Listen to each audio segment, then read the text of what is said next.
I mean, hunters know because they've, most hunters have been there, but this mythical creature that you've got these thousands of pictures of, you finally see him again. I mean, I literally, when I got home, I took a shower and I was like in tears in the shower. I was like so devastated.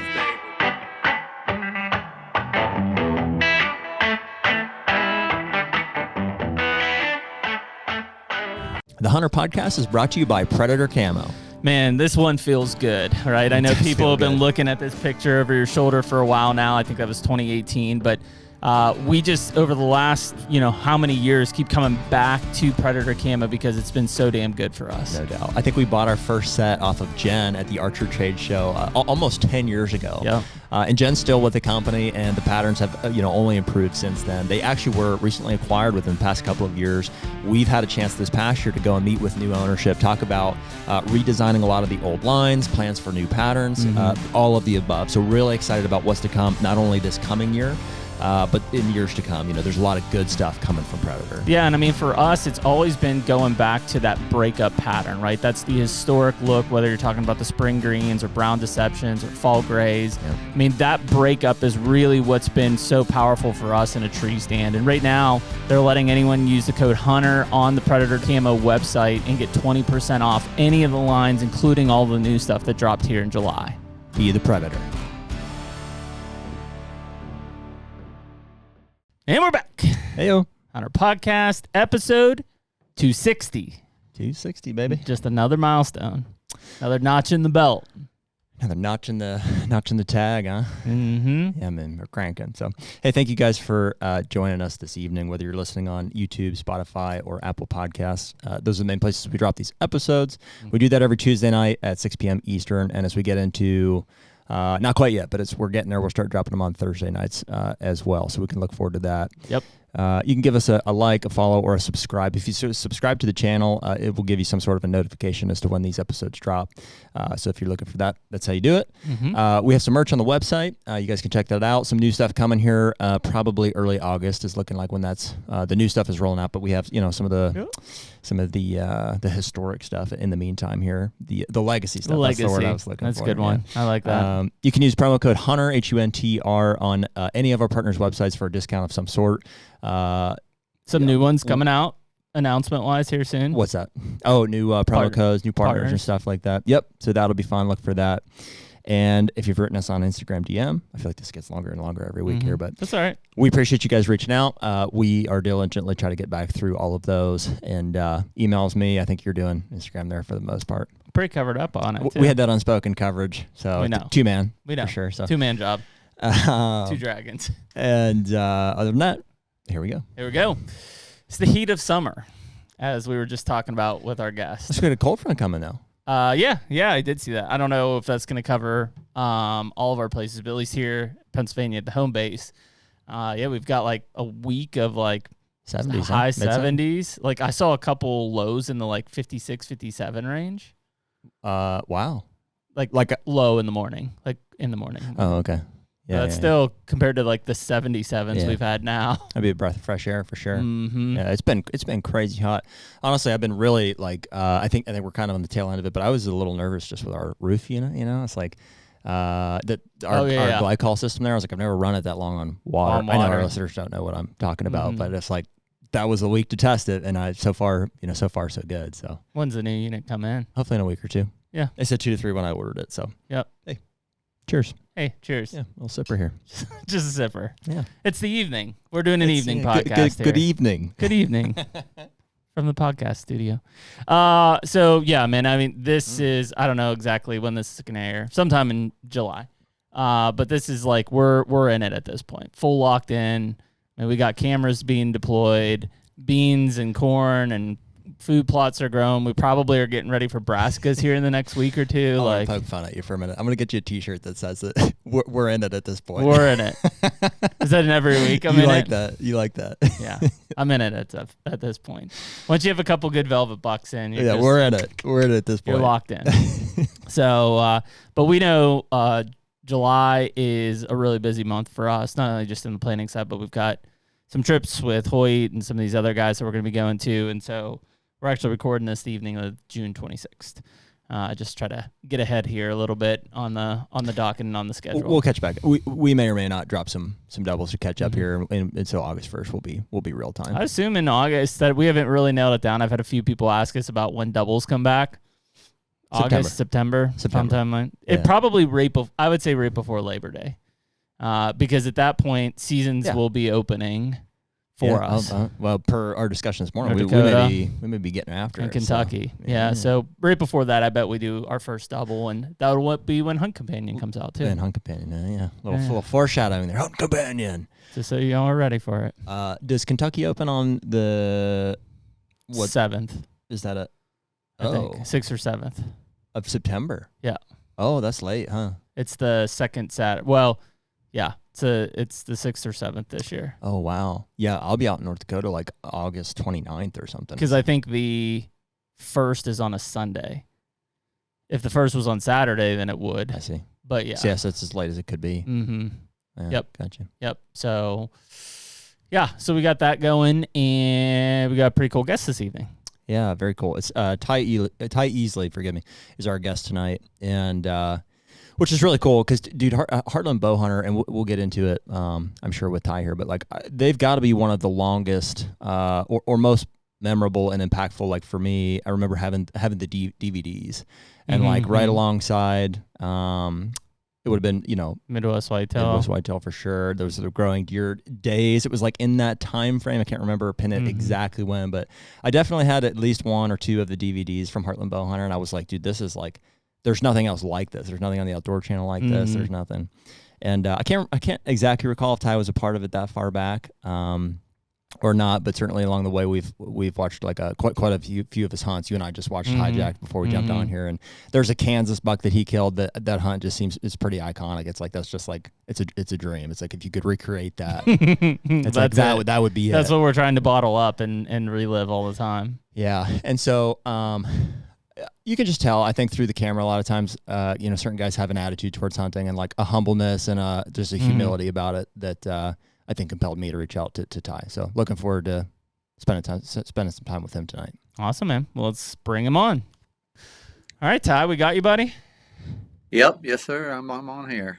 All right, man. Well, we appreciate you. Can you hear me? Yeah, we can hear you. We appreciate you jumping on this evening and taking some time right after work. I know you said you had a long day there, and we were just talking about like the crazy heat. So, it's usually days like this where it's massive heat and humidity that we want to drown our brains out and start thinking about those cool fall mornings and evenings coming along here at some point. Yeah, it seems like at least this time of the year, it's on that verge of starting to be excited about trail cam pictures, but I get more excited now, like when I see a storm front moving in with a little rain to feed the food plots and get things rolling a little bit more, and that's what I'm actually watching this afternoon. If you see me peek down, it's probably because I'm peeking down looking at my phone to see if that storm's hitting one of my food plots on a few of the different farms I have to hunt. So it's been a little dry here, and like you guys said, we get really hot, especially this week, and we're 90s for the next week. So yeah, we get it, man. It's definitely shifted that way for us too, like over the years as we spend more times on the farm and get more acclimated from management projects and stuff. It seems like more and more, it's like I would identify as a farmer just as much as I would a deer hunter. It's like we went from putting in a couple quarter-acre food plots here and there, eighth-acre type, let's frost seed this and that, to like, we're doing like 15, 20 acres of beans at a time, like 10 acres of CRP, tree plantings, government projects, getting these equip things funded. It's like, dude, it's a full-time thing, and we're running them halfway across the country, so it's but it's fun, right? Yeah, and just the learning curve of it is difficult, and time consuming, and can you take 2 steps forward and 1 step back a lot of times, especially when it comes to farming, if you will. So it's a lot of fun, and I enjoy it. So it's not really like it's work, but there's a lot to be learned for sure. Yeah. Well, Ty, if you would fill us in, I mean, I think Jeremy, you must have even caught from his license plate. That's how you gathered he was a Missouri guy. When we were watching the video. So you're from Missouri. We're correct about that, Ty? Yeah. Gotcha. Yeah. I'm on just east of Kansas City, on the Missouri side of Kansas City. So we're on the west side of Missouri. But yeah, I've pretty much grown up here, lived my whole life here. All my hunting spots I'm pretty blessed. I got probably, I think, 4 different farms I hunt, and they're all within probably 25 minutes of my house. So that's a big plus for myself, being able to hunt as much as I do, and as much as I film for Heartland Bowhunter. And I heard you guys kind of mention it earlier. I've actually been with them from the very beginning, Wow, from there you go. 2005. I thought so. Yeah. On it. Well, yes, it's kind of when we started filming. I think we're actually on our 18th season now. This will air this year. So yeah, it's crazy to look back and think of that. I mean, the most amazing part is when I look back and look at my kids, how little they were, and then see them now. Now I've got them in the tree filming with me, and so that's a big deal to me, and still getting to spend the time in the woods with my family. So yeah, for sure, man. So did you know Mike and Sean previous to Heartland? Did you guys grow up together? Or did you have mutual friends? How'd that all kind of come together? So it all kind of started. I actually started in Heartland Bowhunter the very first year it started. Mike and Sean were getting into it. They were getting into it that year as well. They weren't running it at that time. There was that first year, but I actually worked for Sean's dad, Rex, Rex Man, aka Rex Man. I'm sure you know him. A great guy. Yeah, Rex I worked was for on him for probably 4 or 5 years. So, but yeah, that's kind of how I got it. And then, met, Sean and Mike through them. They were both young and hungry at that time. And man, they ran with it and just obviously done a phenomenal job of keeping, taking the show to the next level. And just obviously, our videography side of the show is kind of what sets us apart in the industry. And that's kind of what we've always strived to do. So. Very cool, man. Yeah, that's interesting how I didn't know how that dynamic kind of worked early in the days, because we had Sean and Rex on together, and then we had Mike on, I think just this past fall. He was hunting in Colorado when he came on. So, yeah it was kind of, we knew that there was a lot of differences in that origin to obviously when it kind of fully got up and going. So, but yeah, I figured since that you were been there since the start that you kind of had that influence right away. Yeah. It's like I said, those guys, they do it full time. Where I kind of mentioned earlier, you guys, I work for AT&T full time and been there for 24 years. So, I won't call hunting a hobby, because obviously it's a way of life for me. It's just what I love to do. I really don't have many other hobbies or do too many other things, just because I spend so much time in the woods. But I love it, and it's they've always welcomed me with open arms, and it's just been mutual good friendship, and we're like family, being around each other this long, and we still get to hunt together. Not as much as we used to when we were younger, and it all starting, but we still usually make it a point to get out a few times each year and get together. I actually filmed Mike last year at the end of the year, killing that real funky 10-year-old. Oh yeah. At the very end of season. So Very cool. It was kind of fun to be out there and with them when it all came together. Well, we always joke the jobs have to be there, because that's what funds and allows us to be able to immerse ourselves in hunting the rest of the time when our brain's functioning. Oh, for real. Yeah, there's no doubt about that. Ty, has there been, I don't mean to over ask with this question, has there been times kind of along the way where, you kind of considered hey, could this be a full-time gig, or has that ever presented itself as a potential opportunity? It's funny. I've always, I love to hunt, obviously. Like I said, it's year round for me. I love doing every step of it. But for a part of me, there's always been a part of me that's asked, okay, if I did it as a full-time job and never stopped doing it, would it take away from it? So I guess for me, and I also stepped in the role. My wife and I got married, not super young, but young enough, and had to provide for the family. My wife, wanted to be a stay-at-home mom. And so I kind of needed something that was, with insurance, how it is, just a lot of things that absolutely I needed to provide for. But with that said, I've never really thought about it.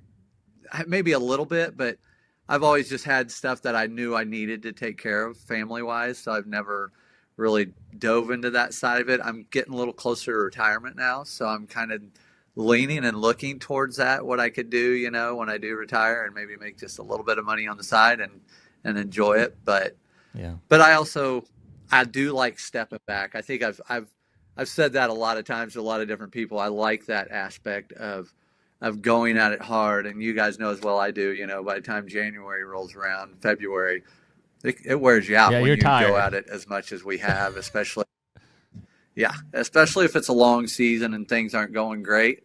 By the end of the season, you're kind of ready to take a step back. I mean, it's usually little steps, and I'm usually jumping into the next thing. But I think that's what I love about it too, because it's not just, I mean, I know, yeah, we're all gearing up for that shot, right? Everything we do is gearing up towards that moment in time when it all finally comes together. But,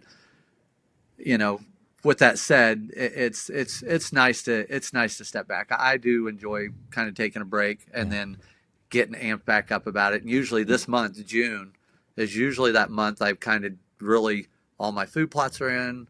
I kind of usually take this month off and then kind of step back up in July, right at the beginning of July, start hanging cameras and start, then like you guys were talking earlier, that you're all in, that's when my all in moment is. Yeah, it is nice to have that something to step away from it. I was just explaining there, like Marge and my wife and I own an ice cream shop, and Jeremy runs a marketing company, and Jeremy and I do real estate together too outside of that. So, and we dedicate, at least one day per week, to the podcast. So somehow amidst both of our schedules, we find like a nice balance throughout the week, and it all, is climaxing towards the season to where we can be really flexible with our time, and that's what gets them killed, as you know. Oh yeah, 100%. That you got to have the availability when it's season. I always said when I was younger, man, I need to be like a construction worker or somebody that works all summer long and then has all fall off. But I'm glad I didn't go into that, because I definitely, when you're younger, that hard work that was. So yeah, I kind of like where I'm at, what I'm doing now, and it allows me the availability to hunt a lot. So yeah, for sure. Well, so like, cause for us, it's like, I don't know. Does it seem like it's getting worse, Jeremy? It's like every season, it's like, we're not taking like are we taking weeks? Are we taking, we take a week here and there. Is it getting to that point? It feels like we are probably taking more time than we used to, Yeah. I think it's mainly of like, it's just opportunistic, and Ty, as you well know, like the hardest part, especially if you're hunting multiple states or even multiple farms, is like, if it's good in one place, it's probably good in the other, right? So it's like there's only so many places you can be at any given time. Yeah, I mean, obviously that's where the cameras, come in handy. That's to me, the biggest benefit of a camera, and probably how I utilize mine the most, is just telling me, what farm I need to be on, when the deer are, I mean, generally I set them up and see how many shooters I have on each farm. And usually it's more, then you detail it down to exactly which deer. Sorry about that. Exactly which deer you're going to be hunting and targeting. So yeah, it definitely helps to utilize those cameras so you know exactly where you're going to be. But yeah, no matter where you're at, you always feel like you could be missing something. There's no doubt. Tends to be the case. I feel like every time we usually end up in Kansas the third week of November, and we're like, okay, like most of the stuff back home is like, maybe it's tailing off, it's not as good, and then we go out there and whatever, a giant cold front comes through, and like every buck we were hunting all season is like on their feet in daylight hours back home. Naturally, yeah, that definitely seems to be part of it. There's no doubt about that. Yeah, and especially when you start, the hard part was when you. For me, anyways, especially the last 5, 6, 7 years, gosh, maybe even 8, 9, 10 years, I don't know, been a while, of targeting like single deer. Yep. Then you get in that, you get those pictures of that single deer, and you start hunting them relentlessly, and it's just not working out. And then you start getting pictures of other bucks that are maybe not the deer that you're completely after, but ones you would probably shoot that are daylight. And then of course, as soon as you decide to move and go and, hunt a different deer, of course that deer usually shows up then. So it's just, that's the great things about the cameras, but they also can drive you insane for sure. Yeah. So Ty, what is the strategy for that? Have you made a decision about like, hey, maybe I'll leave one alone to go hunt another, or do you have like a strict policy, like I stick to one deer and one deer alone? If a deer is huntable, I'm usually all in on that deer. If I'm after a certain buck, and usually, I mean, luckily for me, so one great thing about being on the video side of things and filming my hunts, I'm hunting whether I'm running the cameras, whether I'm, in front of the camera, it doesn't matter to me. I mean, I get that same, the same rush, that same excitement. So when I am targeting a certain deer and he's not regular, or I know he's not going to be showing up till, maybe pre-rut or right during the rut, if he, depending on how many years I followed him, what he's done in the past, then I just get to go film my dad, my daughter, my son, other HB guys, friends. So I'm still getting to hunt at least throughout the whole season. And like I said, to me, it really doesn't matter whether I'm, behind the camera or behind the bow. Yeah. I get just as much enjoyment either way. So. Yeah. So what boxes? What boxes do you think need to be checked then for you to call a deer huntable? It's like, hey, he's done this for X number of years in a row, X number of days in a row, or what are you looking at? Yeah. So typically, obviously, running the cameras, I'll start noticing between running the cameras and summer velvet scout. I love summer velvet scouting because it gives you the opportunity to see, a lot of deer in the area. Yeah, maybe they're not all going to stay there, but you really kind of see. And the other big thing about that is you can see kind of how, I'm kind of avoiding this question for a second, but you can also see kind of how deer react with one another as far as who's boss, who they start really establishing that dominance that time of year. So it almost gives you a few strategies on, okay, I can maybe decoy that deer. Maybe I can, rattle to that deer. He's pretty aggressive or not. Maybe he wants to hang out by himself and eat. So, but as far as knowing a deer, like, it's basically just making sure I'm getting some daylight pictures, or if I think he may be daylighting in another area. Last year we'll definitely have to get into this one. I had a buck last year I called crossover. He was a 6.5-year-old, probably 170s deer. And we'd watched him from when he was 3, 4, 5, and 6, and had multiple encounters with him. And that deer last year was so huntable. I mean, he showed up in late October, like the third week. In fact, the first morning we were going to hunt, that I was going to hunt over there, he hadn't even had a picture of him for probably a month, or what I didn't think I had a picture of it. I had another camera back that wasn't a cellular camera that I'd had pictures of him. I didn't realize it. Anyways, we go into hunt him and I get a picture. We're 10 minutes from the hunting spot and he is just over the ridge from the stand we're going to. And I'm like, oh no, can we make it? Can we make it? So my son and I get there, we hurry down, get in there. And little did I know, he had just passed where we were at and slipped in and went to that other camera. So if we'd have hunted this other stand. But so once I saw that he was daylighting in there, and then I was just getting pictures of him relentlessly between, and I put up like 4 cameras on that ridge just to try to really get an idea of how much he was daylighting, how much he was moving. But I mean, obviously he was deemed as very huntable. But it was strange with him too, because I was getting a lot of nighttime pictures, but knew he was coming from a certain direction.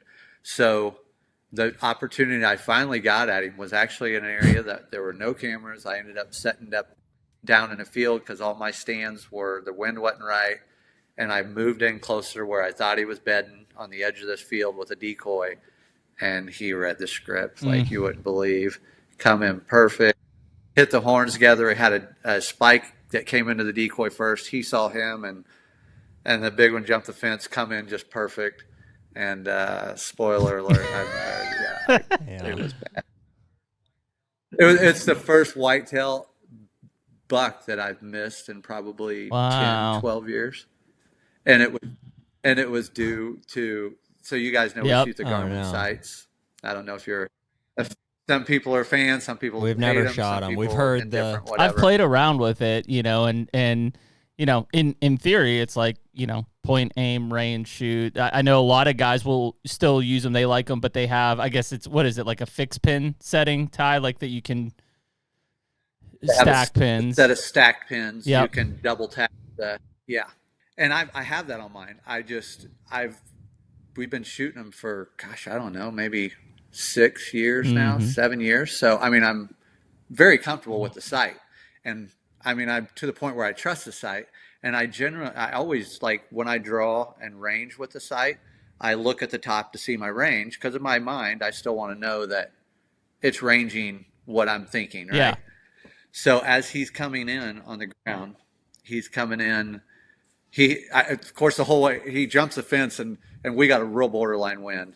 So I'm just in my head. I'm like, oh, please, Lord, just don't let him win this, because of course he's circling downwind of the decoy. Gets downwind, tries to get downwind of us, kind of throwing his head up, and I just knew he was going to not come in. And he turns and just commits, and I'm beside myself. And it wasn't, don't get me wrong, I wasn't like lost in the antlers. Obviously, I've hunted a lot of big whitetails, and that's not the thing. But I think the moment got me a little really amped up for the whole, that fear of getting winded. Yeah. And we were on the ground, no cover. And just, he comes in perfect. Anyways, I draw back, get to full draw, which is, no, it didn't see me. So now I'm super comfortable. I'm like, this is it.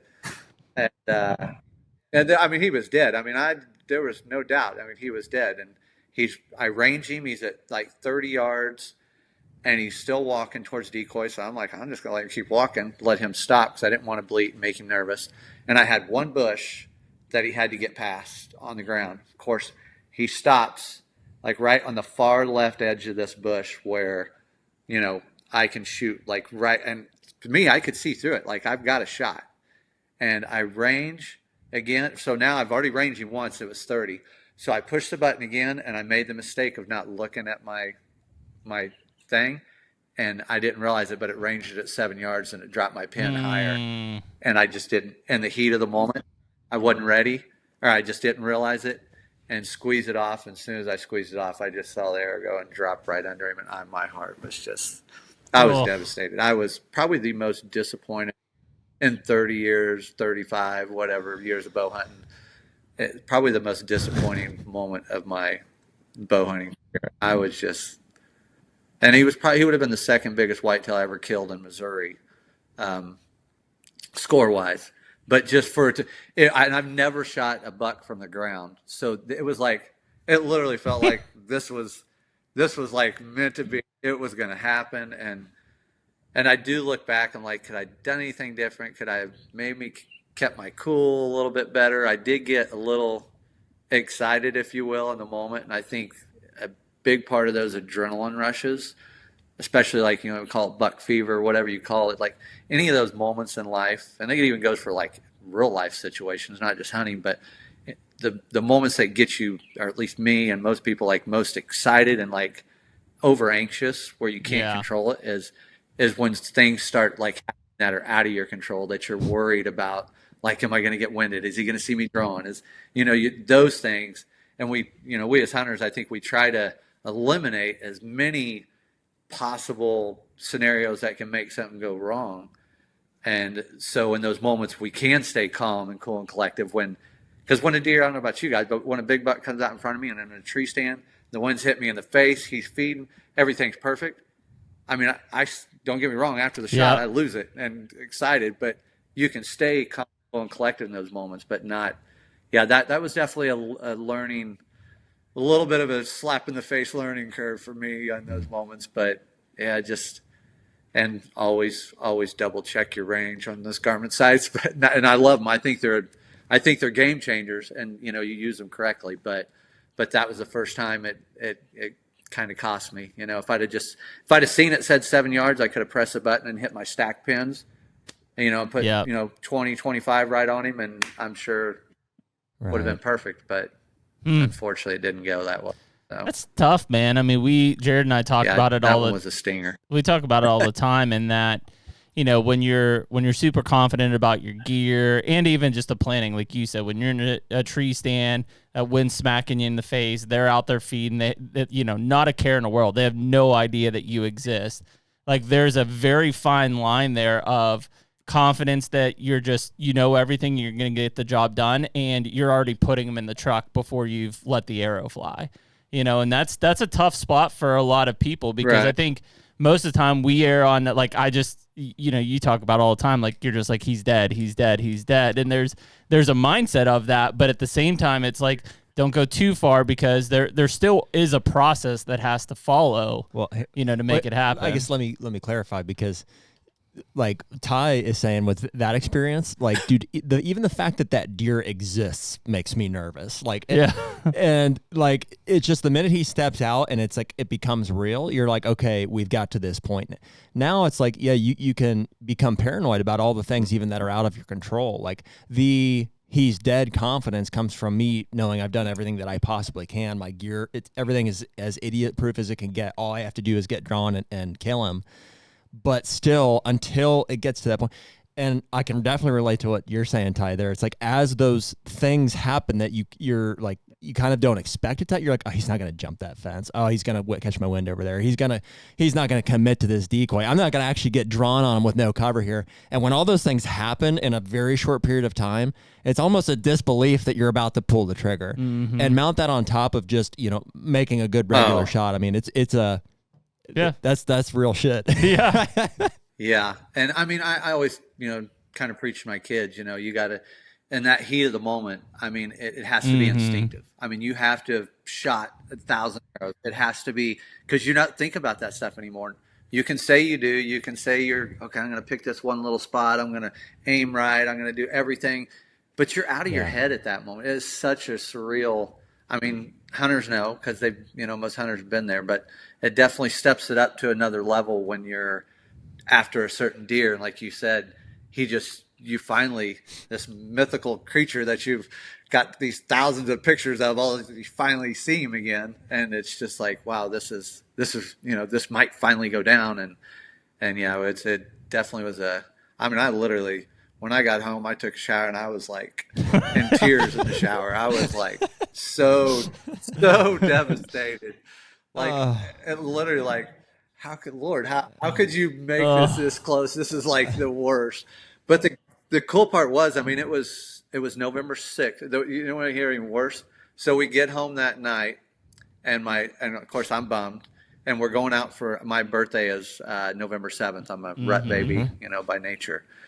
So anyways, we're going for a dinner that night for my birthday dinner. So I've just missed this giant that I've been happy birthday for a couple years going to dinner. Yeah. And on top of that, I get home. My son's like, well, let me help you unload the truck. Reaches in and grabs the camera bag to pull it out. And the R5 with the 70 to 200 lens drops out, hits the camera, hits the ground, breaks the lens. I'm like, I don't know if I want to go to dinner. I'm just going to cry in the fetal position in the shower if you need me. Right.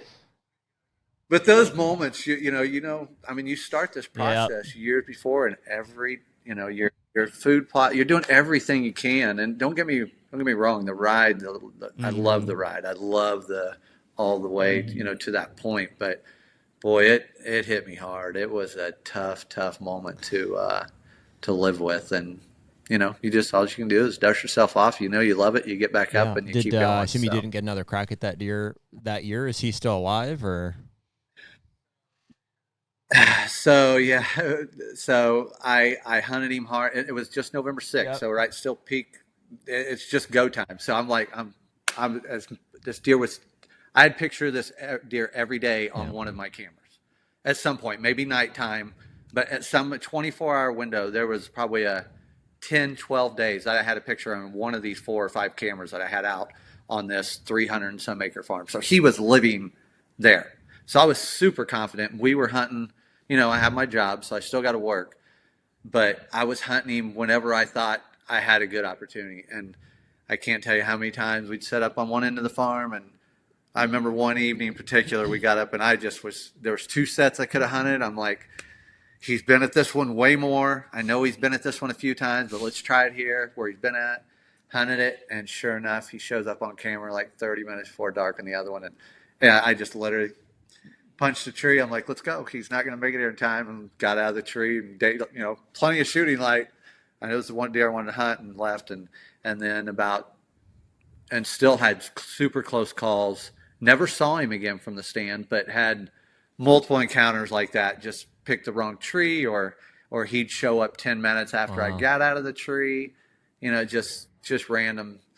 But he finally ended up getting killed by a guy down the road. I had a picture of him that night leaving the farm down in the field where I'd hunted him, where I'd missed him, and was going to hunt him that next afternoon, and then got a picture of a guy down the road shot him. So, happy for him, sad for me, and but that's just part of it. That's part of hunting, and then you just move on and find another deer you're ready to target and go after them. So that's what we did. Isn't that terrible, getting those pictures of deer leaving the farm? It's like, some people may not be able to like relate to that, but over time, if you hunt a farm long enough, you understand where they kind of come and go out of it.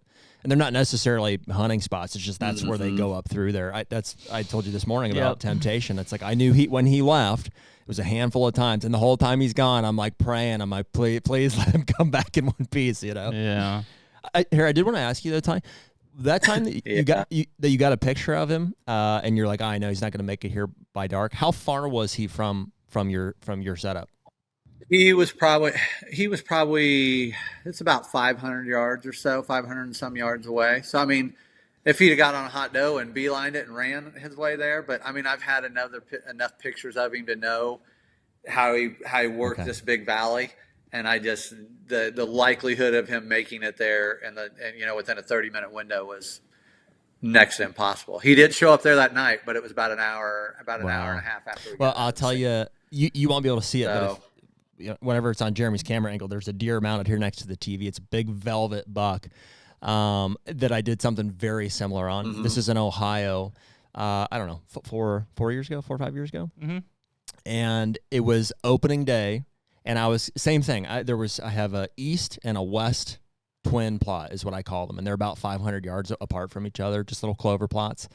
And same thing. I think he was at this one 75% of the time. He was at this other one 25% of the time, and I just made a decision.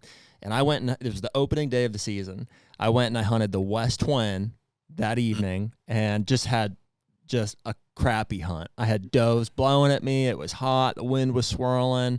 It just wasn't coming together like I would hope that it would. I was like, it's just not going to happen, And then maybe a half an hour before dark, I get a picture of him at the east twin, 500 yards away from me. And I get the picture. I'm like, well, hey, at least he's not here with all these does blowing at me and everything. I'm like, that's probably a wrap. So I sat for, 15, 20 more minutes, and I got down probably just about 10 minutes earlier than I would normally. Like, it's not like I just rushed down out of the tree, but I was like, I got down a little bit early. Get to the base of the tree, and I take one step out into this clover plot. I'm getting to walk over to the thing, and I look over, and the frickin' deer is standing right there in the food plot, and looking right at me. He came that whole 500 yards. I thought, I was like, there's no way he's ever going to looked right at me. I don't think he could tell what I was. I kind of ducked to the ground and got back to the tree a little bit. And they did scatter out of the field, but he even came back, 1, 2, 3 times trying to just, figure out what I was. And eventually he's like, I've had enough. And yep, I killed him the next day at the other food plot. Oh, very nice. I guess what I was going to ask is, being in Missouri, a lot of people look at it kind of two ways. One, you've got the September 15th opener, right? So, and like you said, you're big summer velvet kind of watching guy, and a lot of those deer are still on that summer pattern at September 15th. But on the other side, you've got, an earlier gun season than most people have. Like, what is your strategy, I guess, when you kind of look at that from a season? Is it a farm by farm or deer by deer basis of like, hey, I got to get on this deer quick, or I've got time that I can kind of play a chess match with them? Yeah, I mean, after hunting, the big mature deer, 5+-year-old deer or more, I mean, the great thing about it is you get a few years to learn what that deer's doing. I mean, if you pay attention and trail cameras and hunting and scouting. So yeah, it's probably more a deer by deer, thing. I mean, if I got a deer, I mean, I've got some farms that are in soybeans, the typical farms that I have, like you were just saying, that late summer pattern, they can still be on it. You got that first week or so that you can, especially if they plant late, which they usually do on this farm, that usually the soybeans stay greener a little longer. Or if like my ones that I plant, those were actually crop farmers, but the soybeans that I usually plant, we use the Eagle Seed, those multi-max, and they stay green even longer. Yep. And and that's they're just awesome. We've had really good success. Both deer we killed last year that I ended up killing late season, and my dad killed like a week or two into season, and both over the same Dreamer plot. I don't know if you guys ever saw that episode of Dreamer. Yep. It's actually that deer right there. It's a deer that plot got its name. It's just about a third of an acre kill plot, and man, when that thing's and it's real close to a bedding area. I mean, that's the big key for that one is just and if you can find an area that a thick area that the deer like to bed in, and you can go in and put a dinner table on the edge of that, if you will, just a small kill plot, and have a great, not just a good, but a great exceptional in and out to that stand, which that's why I kind of, tribute this spot to that why we killed that many big deer. We've killed 5. I just did a voiceover for an episode for this, but we killed 5 bucks or 6 bucks out of the last 5 years, 5+ years of old. Wow. On this one Dreamer plot, but yeah, it's an exceptional. It's just one of those exceptional places that you can slip right into. No, you're not disturbing anything as long as you got any kind of a west wind. You just hardly ever get blown out of it, hardly ever get busted in it. But yeah, that Dreamer plot, it's pretty exceptional. I'm planting soybeans again in there this year, so I'm really excited to hunt it. HUNTR Podcast is brought to you by Deer Grow. Man, we've been using Deer Grow products for a long time. The Plot Start and Plot Boost, more recently Plot Till. Now we've got 3 new liquid fertilizers that have been put in the mix that will cover everything we could want for a food plot program. It's huge, man. The more food plotting we do, it's like, man, the liquids just make sense. Like whether it's herbicides or the Plot Start and Plot Boost, and now the fertilizers getting mixed in. It's like, man, I can combine all of those in certain cases and do less passes for more results. I mean, it's all about efficiency. I mean, like you said, less passes. If you're out there treating your beans with glyphosate in the summertime, you can mix in this fertilizer, do that all at once. You have the boost in there to help some metabolism. It's all about efficiency when we're talking about food plots. And really, the big difference on these liquid fertilizers is you're bypassing some of these soil limitations, pH limitations, the soil type. In a lot of cases, we talk about dry fertilizers only being available for 17% of what you put down in the first year. These liquid fertilizers straight into the plant are 90% available in the first year. Huge difference in what you're going to see in growth. It's huge. And so right now you can use code HUNTR15 for 15% off any of the Deer Grow products on their website. And as always, better food plots, bigger deer. So Ty, that Dreamer plot you were talking about, you said it was a 1/3 acre? Yeah, it's a pretty small plot. And are you saying that you're planting soybeans in that? Yeah, Wow. yeah. So when I planted, or when I first it started off it was an old orchard area. Okay. And they quit. They basically quit the orchard, and some real estate company bought it up. They were going to start reselling it, and then the market crashed. I thought I was going to have it just for a little bit of time, and then all of a sudden, market crashed and all the housing market went down, and so they never did develop it. So I ended up getting to keep it and have been able to keep it all these years. But it's all grown up where all the apple trees, they let some people come in and cut all the apple trees down for the wood. Mm-hmm. And then it just started growing up into a major bedding area. I mean, thicket, which when it first started, I was like, man, this kind of sucks. I wish it was a little more open up here and just hunt the woods. But little did I know, it just ended up being a mecca for the deer. So it all started with the Dreamer. I mean, the plot was created for him. Actually, that hijack plot, the video that you guys watch, that buck was kind of a similar situation. It was the first time I ever, we went in and we made a food plot specifically for one whitetail, because I knew right where hijack had bedded, found sheds, just had some history with him. And so we set up that plot probably about 150 yards from where his core bedding area was at. And ended up, you guys saw the video, that was all clover. So with the dream, and it's funny, when I killed hijack that year, Dreamer was a 3-year-old, and he was using that plot. Well, then as a 4-year-old, I started getting less and less pictures. And at 5, I didn't have any summer pictures of him. And I'm like, I know he's still alive. I've got sheds to him. And so the other side of the farm was super grown up area. And I'm like, I'm going to go hang up a set over there or a camera over there to see if I can catch him. And ended up finding a scrape line, pretty early season scrape line, running down this old hedge tree line right on the edge of what I assume might be his bedding area. Sure enough, first picture of him, our first picture was of him coming up to the scrape, and he blew up, and he was like upper 160s, pushing 170.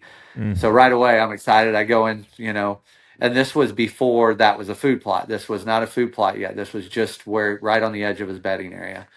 And so we went in, set up a stand, hunted there a few times, ended up having, which you used to watch Hijack Set.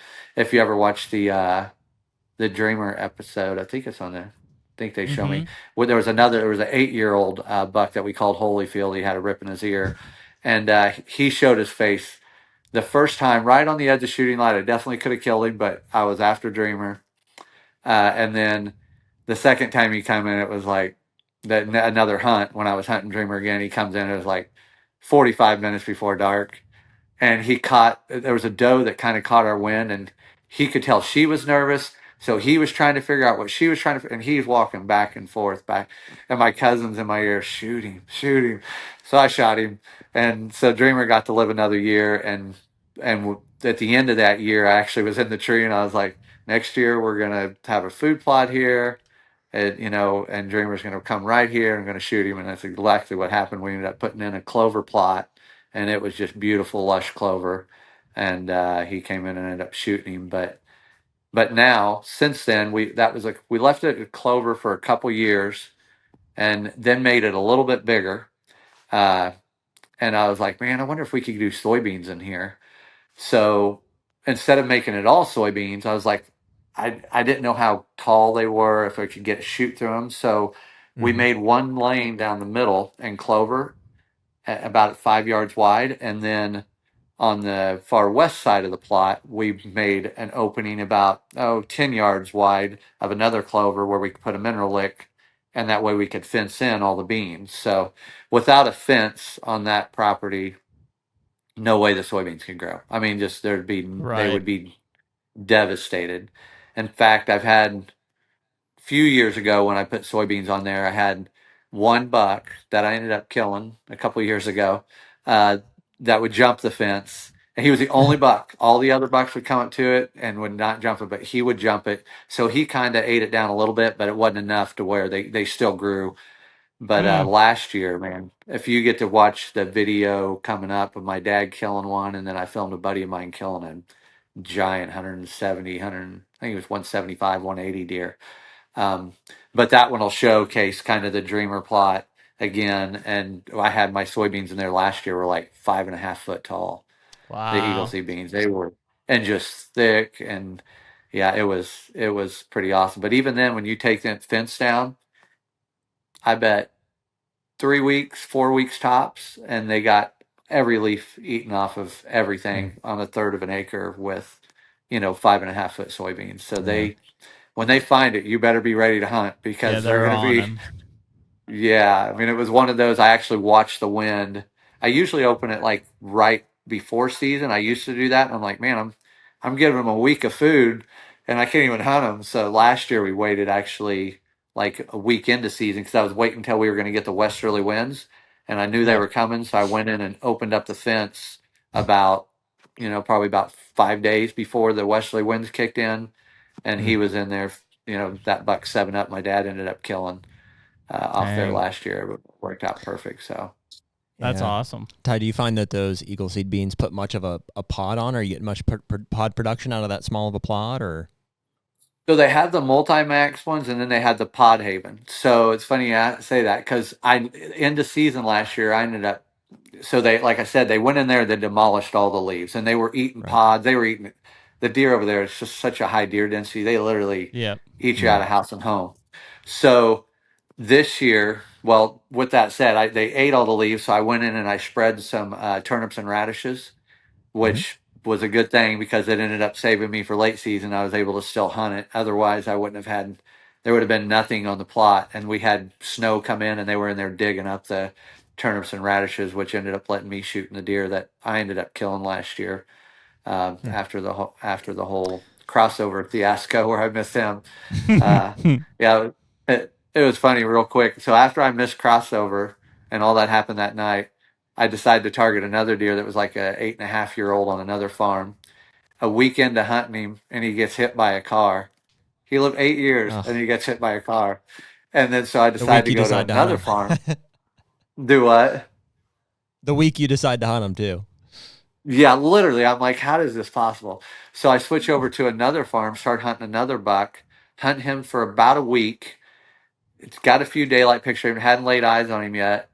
And it was probably the December 17th, 18th, 19th, somewhere in that range. And he sheds one side.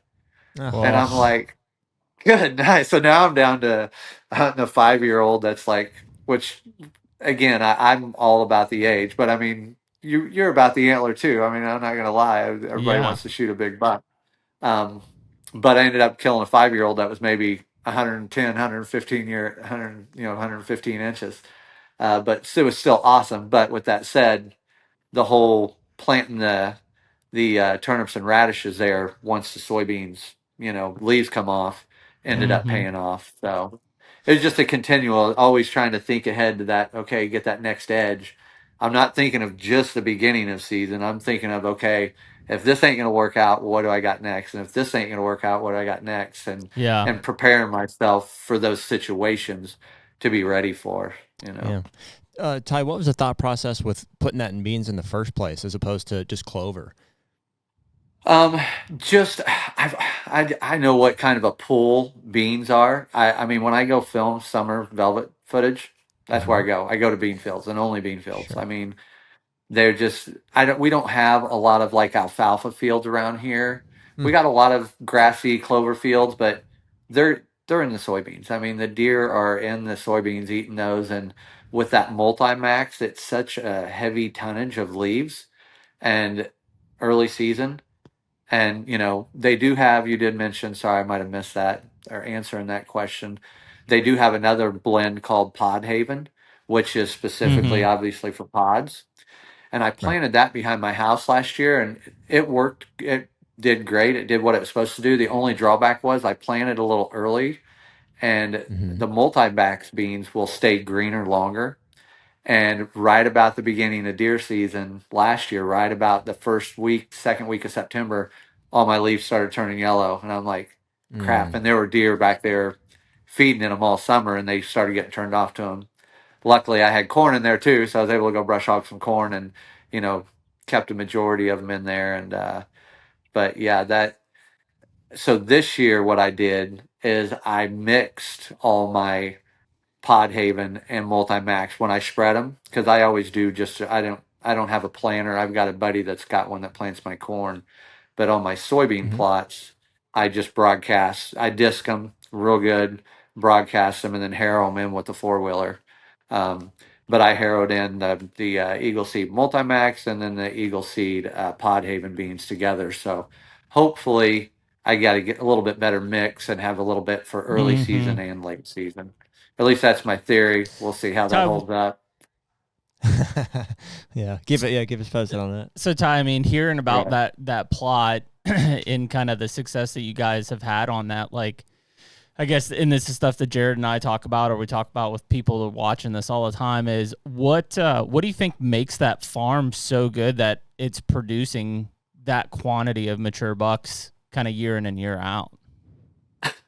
And the biggest thing is you just got to let them get that age. I mean, luckily Yeah. when I got permission to hunt it again, I was all excited because I thought it was just me that had it, right? And you know how I'm Mm. sure you guys have been there. And everybody I've talked to said, "Oh yeah, we got this farm. It's never been hunted before, and we're the only ones that get hunted." And then you get there and come hunting season, there's a guy, there's a guy. Oh well, I got permission from so and so, and yeah. So there is one other gentleman that hunts that farm with us, and we get along. And right away, I'm like, okay, I don't want to be stepping on each other's toes, right? So Hmm. let's figure it out right now. The area you're going to hunt, the area I'm going to hunt, and then we just stay out of each other's area unless somebody kills a deer. then it's call the other guy, and it's, obviously we're hospitable and I'm all about him, doing well. But in the end, it's about letting the deer, they got to get of age. I mean, you guys know that. If you don't, Yep. and even that 5-year-old I killed last year was only 110, 115 inches. But, I'm all about letting them get, because you don't know what their potential is until you let them get to that age. So, Yep. And is it the neighborhood? Like, are the neighboring farms and stuff with that same mindset, or is it so just low hunting pressure? yes. So the other thing that great about this spot is it's in city limits, right? So Mm-hmm. it's like a little. So there's 2 farmers that I hunt. Well, 3 now because I just picked up a new property. But I have 3 different farms that I can hunt on.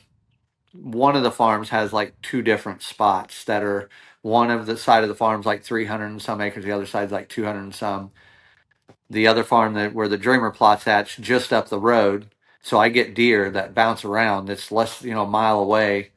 I get Yep. deer bouncing from all these, but there's not supposed to be any gun season over there. Unfortunately, we still have that. We still have poachers, being in the city limits, you get that. And what's lucky about this farm is it's so grown up around the edges that the only openings are kind of more towards the middle of it. And so there's not that, it don't get as much, poaching pressure. Yeah. And we're in there all season, so we keep a pretty good eye on it. I mean, it still happens. They still get those, a deer get hit by a car, Tang, and Sure. I've passed up deer before. One of them's down kind of by some railroad tracks we hunt. I passed up deer there, and a week later find them dead on the railroad track. So they still run into the problems. It's, you still, they're not our deer. They're wild whitetails. They get to go where they Mm-hmm. want. And so this farm is actually pretty close to Mike's too. It's probably 2 miles from Mike's and through a couple residential neighborhoods and across 3 roads. And we've had deer on the same farm, multiple times, Oh, wow. different back and forth. So, but it definitely helps. It butts up to another area that can't be hunted. That's 300 and some acres. So there's the potential to get the age on Yep. those farms, and Yeah. that helps tremendously. I'm sure you guys probably, we all run into that, right? I'm Yep. sure you guys run into that as well. Well, that's the secret sauces that we're always like looking for. It's like, every farm's kind of got its own DNA, and if it's neighbors, that it may take a while, but that eventually could change, right? As neighbors come and go and things change. But Hmm. it's trying to pinpoint those areas that even with great antler genetics, it's like if they can't get to 5 or 6, like they're not going to express it all, and so Yeah. it's trying to find those properties, and first line of defense is control kind of what you can control, right? So yourselves, who you're hunting Hmm. with, like, be on the same page with as many neighbors as possible. But ultimately there always seems to be some sort of intangible, whether it's reduced gun pressure or a non-hunting area or whatever it is, to help get them over the edge consistently. Yeah. Let me put it this way: Jeremy and I hunt together a lot. We haven't found that one yet. The one that like butts up to whatever non-hunting or has good neighbors on 2-3 sides. It's just, and we're Right. early on, right? Well, that's not saying that we don't have 5 and 6-year-olds to chase, because we do. That's It's right. just not. I mean, Well, Yeah, yes, it's and not to sound ungrateful, few. but we don't have 7-8-year-olds to hunt. I mean, No. you don't have that Midwestern, that Kansas effect, necessarily. Hmm. So, and that's the dream, right? Is to be able to reach that have bucks reach that age class, Yeah. I mean, I can't tell you how many big 4-year-olds that I have either passed or just completely laid off that farm because I want them to stay there, and then they get shot. The Sure. last probably 3 or 4 years in a row, I've had Really? that happen. That just, I mean, just hammer 4-year-olds. One, Ugh. the dreamer side where they hit that, where they're gonna, you just know they're gonna be a 165 and up deer, and it's mid Missouri's. It's got good genetics, but I mean the dreamer plot, like I said last year, I killed a dreamer was 182, and that deer I killed last year off there was a year younger.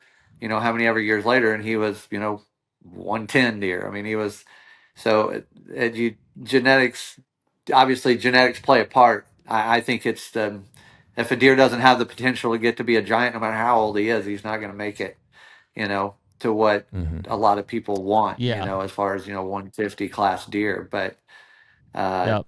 if you don't let him get to 5, you'll never know. Well, that's what I was going to So, say. The sad part is, it doesn't matter what state you're in, Missouri, Ohio, Pennsylvania. If you've got deer that are 3 years old and 130, 140 inches, the ones that have potential to be, 170 pluses at 5 or 6, they're the ones that are getting shot, right? Because for the majority of hunters, that's a, quote, big buck. yes, 100%, 100%. Yeah, and that's the thing. And I've always preached, some of the guys that hunt on the properties I hunt on, they call you up, and I hate it when someone will call you and they'll be like, "Well, I asked myself, would Ty shoot that deer?" And I'm like, "Don't ask yourself if I'm going to shoot the deer. If you're happy with the deer, then shoot the deer. But please don't call me afterwards and say, 'Man, I probably should have let it.'" I don't want that. I want to hear you call me and say, No. "Man, I killed a great buck. I'm happy with him." That Yeah.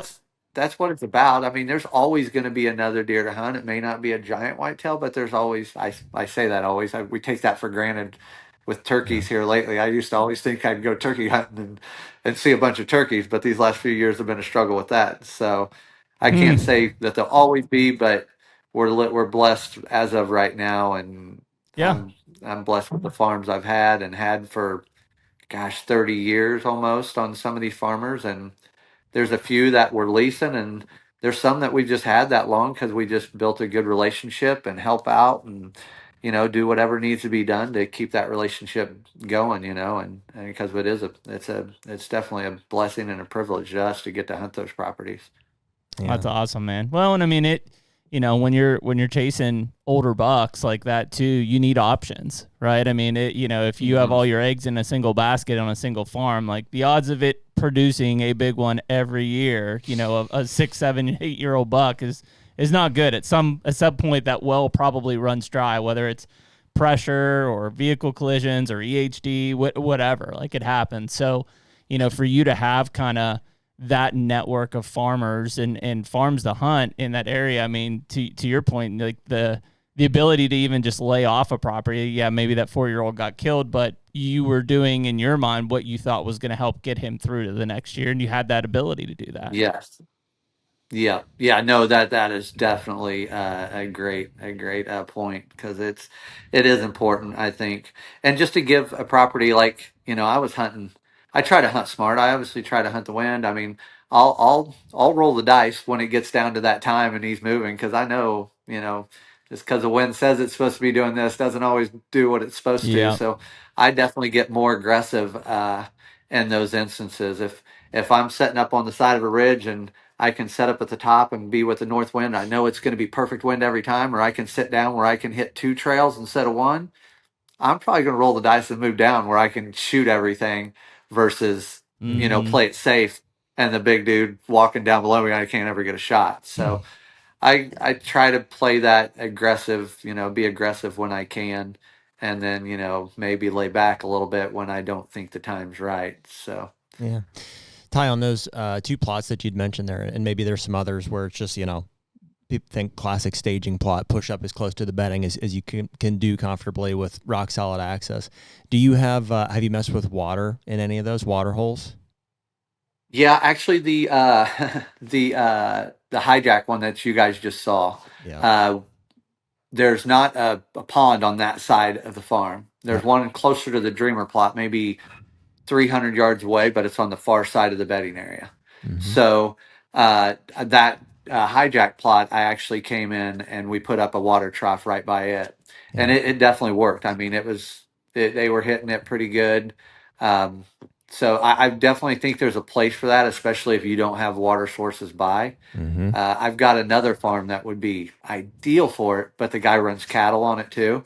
So it would just get hammered. But I put one in there one time, and the cows just, they sucked it dry so fast. I mean, it was literally a cattle trough. It wasn't for any whitetails. I didn't even get a picture of a whitetail on it. I wonder if The you could cows fence got it in there and out. drank it down. I wonder if you could fence it out like some. It's funny. Yeah. I tried talking to the farmer, and, you know, he don't care about the whitetails. Right. He's there to make money on his cattle because this is the one farm I don't have any food plots on. It's the big one was on last year though, so it's got a ton of acorn trees, which is why it's good. Why he showed up in October, when he showed up that time of year when the acorns are just dropping everywhere in that big valley is full of red oaks and white oaks, and he just lived in there throughout the rut. And but yeah, I think water sources can be great. I've had experience with the one on the hijack plot. Like I said, my daughter had a real nice buck come in, and it just didn't work out. But he came right up to the water trough, caught us with our daydreaming in the stand, and slipped by us before we could get ready, and opportunity missed. But it definitely paid its, it worked out that time. But I hear a lot late season for water source. I've heard a handful of people tell me when everything's frozen, if you can keep your water source thawed out, that it can be a major draw. I don't know if you guys have ever heard of that, or it had makes that sense. type of luck or not. I've seen that from a cattle and horse farm standpoint, where they'll have like the little heater things in their troughs and keep them open. I'll see deer jumping into there to go to it because it's an open water source. We've never actually messed with like what would you call it, like something that keeps the water moving, or a heater, or something that would keep it thawed out. I mean, I know you do in your pond. I know. I was gonna say I would say that would be a test this year. I've got that aerator in the pond, so as long as I leave it running, like it won't ever freeze over this year. It'd be interesting to see how much deer action does that get. Well, I will say, Ty, and the reason I asked the question is like we've put in quite a few of them over the past year or two, and I think it's dynamite. I mean, it's right up there with one of the most effective things we've ever done. I've got right now 170-inch 4-year-old trouncing all over the thing. He's just like popping out there, and he did the same thing last year. I had last year Lebrowski, big old 7-year-old buck trotting all around that thing in daylight. I mean, this is just big water hole I put in, and it's like you just in your mind have to look at like, hey, where are they bedding? And I'll tell you this: the reason I didn't do this 7-8 years ago was I looked around the farm. I'm like, there's water everywhere. There's creeks, streams, and creeks, and little this and that, and cattle watering holes, and I'll tell you what, everyone that I've put in there, they just prefer that.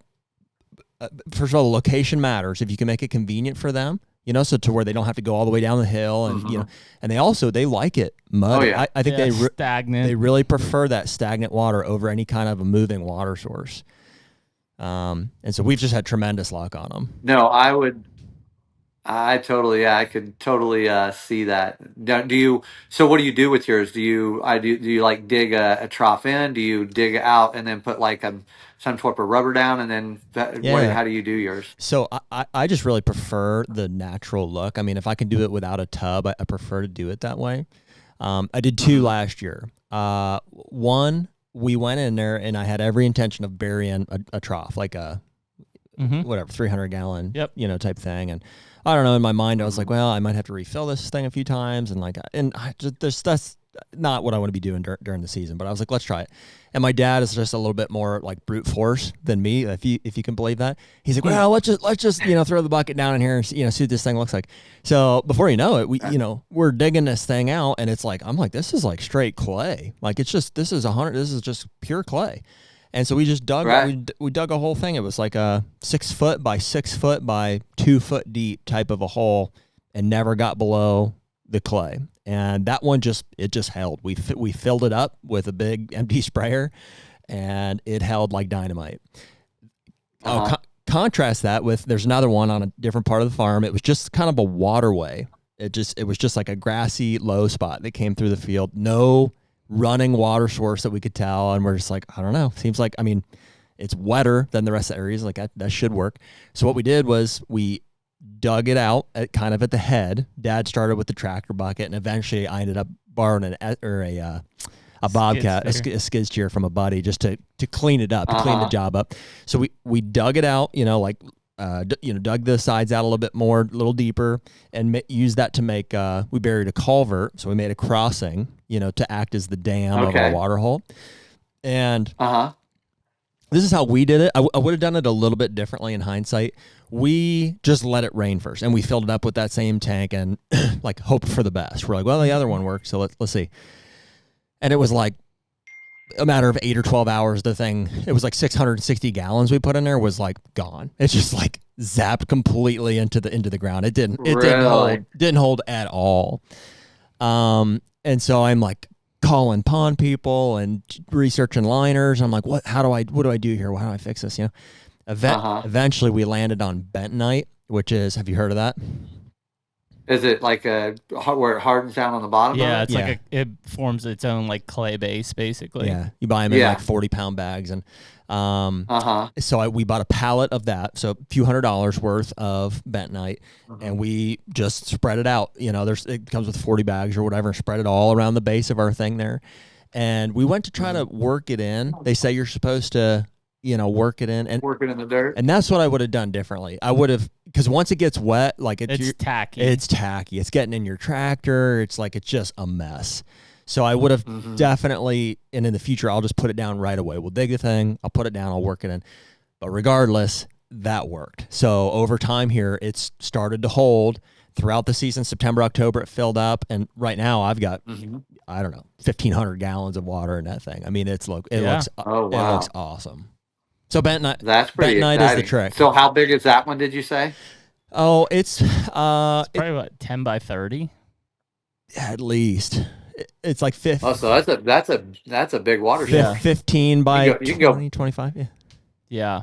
You can do a little bass fishing from your tree stand exactly. while you're waiting on a deer, right? Dude, and I'll tell you what, I like those big ones. They like to get right down in there, man. Those really? Even the bucks, they get down in there and they four hooves in, like they just want to be. They commit, man. My dream, and it could happen this year, is if I get to just whap one right out of the middle of it, and he mule kicks out of that water hole, and it just. Yeah. Well, that's why they say they talk about the liner, Ty, and they're because the deer want to go in there. Two things is, one, unless it's a really thick liner, they could puncture it with their hoof, but also that it gets really slippery, right? So when they want to go down in there, if there's any incline whatsoever, they don't feel like they have stable footing, and they kind of don't use it as much, where you have that clay base bottom or that bentonite base bottom, and they really seem to utilize that more. Ty, I'll show this to you. Our listeners won't be able to see this, but I'll show you just for context.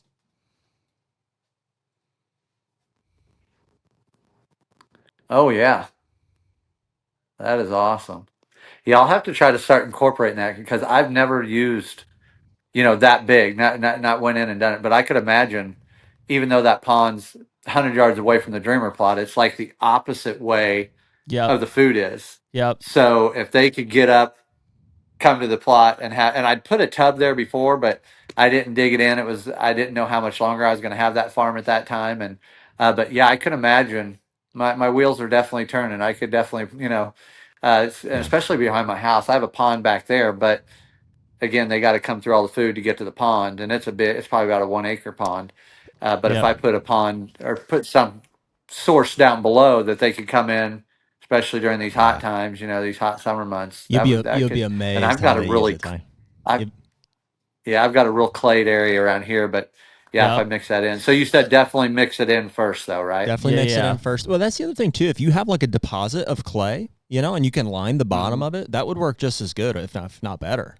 Mine was pretty clay-based, and I just I only took like 2 bags, so whatever, 80 pounds, and just kind of sprinkled it on a 5 foot by 5 foot area, and it's about 18 inches deep, and just used a rake and just kind of like roughed it in. Yeah. And then I filled it up, and it's never been dry since. Who was it that interesting we talked about? I know it was Pat Reeves for sure. Was there somebody else, or he was kind of the main one? I mean, Pat was the one who was like, I don't have a tree stand, a bow hunting tree stand on a food plot without a water hole there. Yeah, and that's where we're at. I mean, I have tree stands without water holes in front of them. Yeah. But, every one of those like cornerstone, you're like, this is it. This is the epicenter. I've got a food plot here. If you have the opportunity to put a water hole, the other one for me is I put a vine scrape at every one of those. I'm like, if they're going to come out here and jump in this water hole and eat this thing, they're going to hit this scrape here too. So I might as well put it all in one spot. And that's what I typically like when I go in and make these kill plots. I always try to leave a tree, something for, especially if I can get it in that 20-yard, 30-yard, Yeah. within 40 yards for sure window. I mean, and if not, I'll dig one in if I have to. But I always try to leave, a good scrape tree because it's, that's been pretty known throughout the hunting world that's a great trick to use. That definitely works Mm-hmm. out well when the buck comes in. He's going to want to come, make his presence known and leave his calling card right there. So. Yeah, for sure. You'll enjoy that. If your gears are turning on it a little bit, definitely. Right now is the time. Get out there in July and put a water hole in. That'll be fun. Oh yeah, yeah. I'll have to do that. I'll definitely have to kind of dissect and figure out where would be because I just bought the 100-gallon tubs and was digging those in, Yeah. and we had one that was in a pretty good spot, but we lost that side of the farm. They sold part of it, and we lost that, so I didn't get to use that one anymore. And we dug that one in, and it worked good. We definitely had deer, but I think I would love to somehow find a way to keep those thawed out, when it gets Mm-hmm. cold, because I think that would be another level that could, especially for late season. Obviously food is huge late season, but from what I understood, the water is a major, major draw if you can figure out a way to Interesting. keep it from freezing over. I wonder. Yeah. I wonder if they make like a battery powered aerator or something you can hook up to they a have car a battery solar. or They have a something. solar panel one. There you go. Mm-hmm. Yeah, and I mean, especially for what we're talking about, like it doesn't need to be pond strength. You know what I No. mean? Like it just needs to have some sort of bubbler type thing for a movement standpoint. Yeah.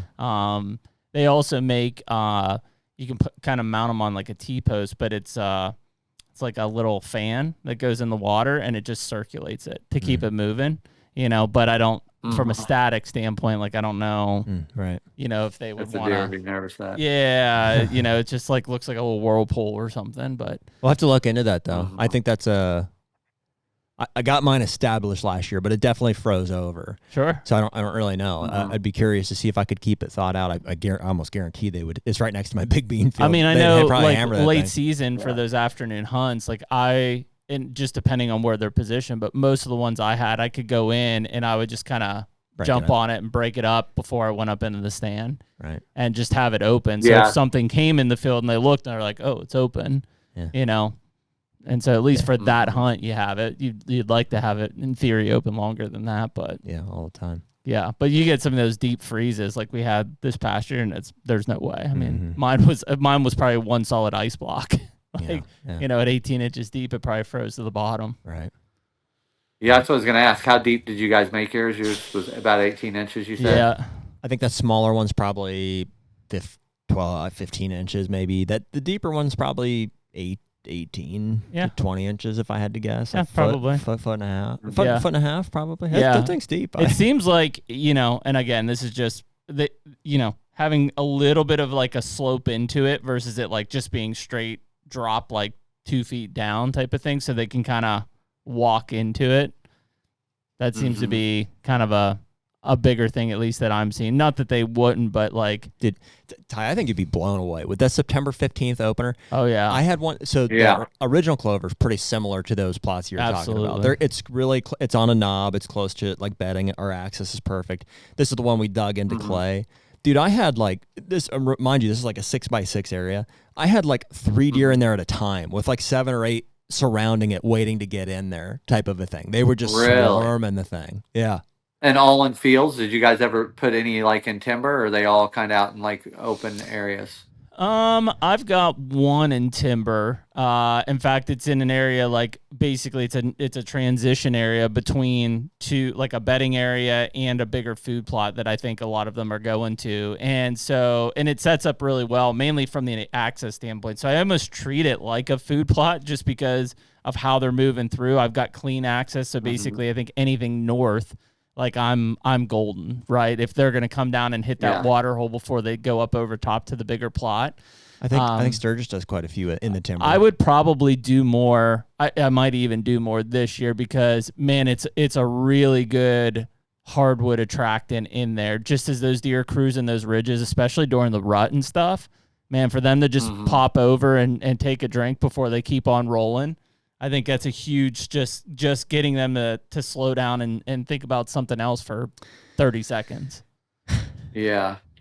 And even especially during the rut, I'm sure they probably know that that's a good area for deer to congregate, and they may be coming there just to check it out, just to see, Oh, dude, they crush if it. another doe or other deer around. I've had so many deer in that like first 2 weeks of November, like midday, like buck on a doe, like locked down, and he'll basically push her, I think, to that water hole of like, hey, it's hot. We got to get a drink before we go lock back down. Mm-hmm. No, but I think you said a good point earlier. For myself, especially, I mean, I kind of always think, okay, water's only going to be good where they don't have it, right? Yep. If I've got all these creek running through a pond over here within why put another water source in? But if you can put it right where your food's at, and I guess my biggest thing was, okay, what's more important, right? Do I take off part of my food plot and give that up to a water hole, or do maybe I try to expand if it's possible and do the expansion part in the water hole? Mm-hmm. That's the part I'll have to kind of really dissect, if you will, and put some thought into on what winds I can hunt and what area I could use. Make a water hole without giving up too much of a food plot, especially since my food plots aren't very big anyways. Yeah, I think if you've got any larger tracts of timber, like just, bigger sections of timber, any of those like high kind of dry bedding areas and ridges like that are... You can't beat it. I mean, if they've got a creek down in the bottom or something, but you put that up on one of their high dry bedding areas or something, they're coming right to it every time. And that I mean, to a T, describes the farm where that crossover buck was last year and the one that's got the cattle on it. If I could put it there, I mean, I would have. It's the where I've tried to put the trough at, but the cows drink it all. That I could imagine that would make that spot, because there's really no. I mean, the closest creek is, other than the runoff that it gets in the bottom of the ridge. Mm-hmm. They'll get some pools of water there, but if it's dry for a while, those even dry up, and then the river, is probably a good half mile, not that far, probably a quarter mile away.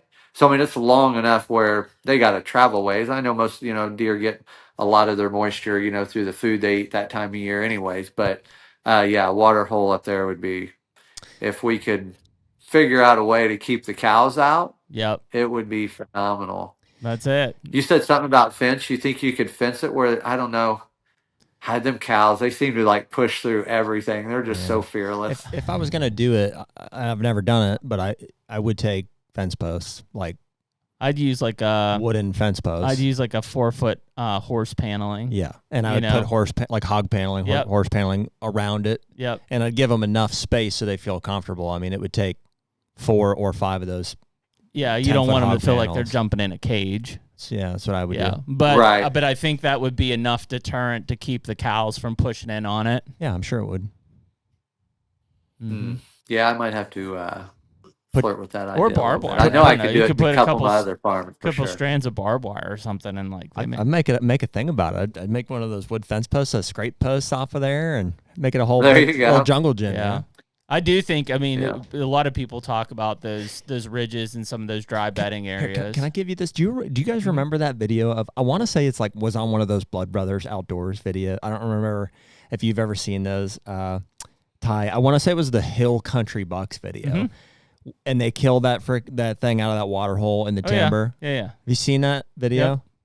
Yep. I don't know if I've seen that one or not. It's so textbook. I remember when I saw that. It's like a little ephemeral pole that was just like... Yeah. Just there. It was like, and so I learned so much from that, because it was like, the way they explained it was like, here's a leeward facing knob. So it's like they're hunting on at the knob of an eastern facing ridge or something like that. And the deer are, that's where their axis is at. The deer are bedding here with a west wind.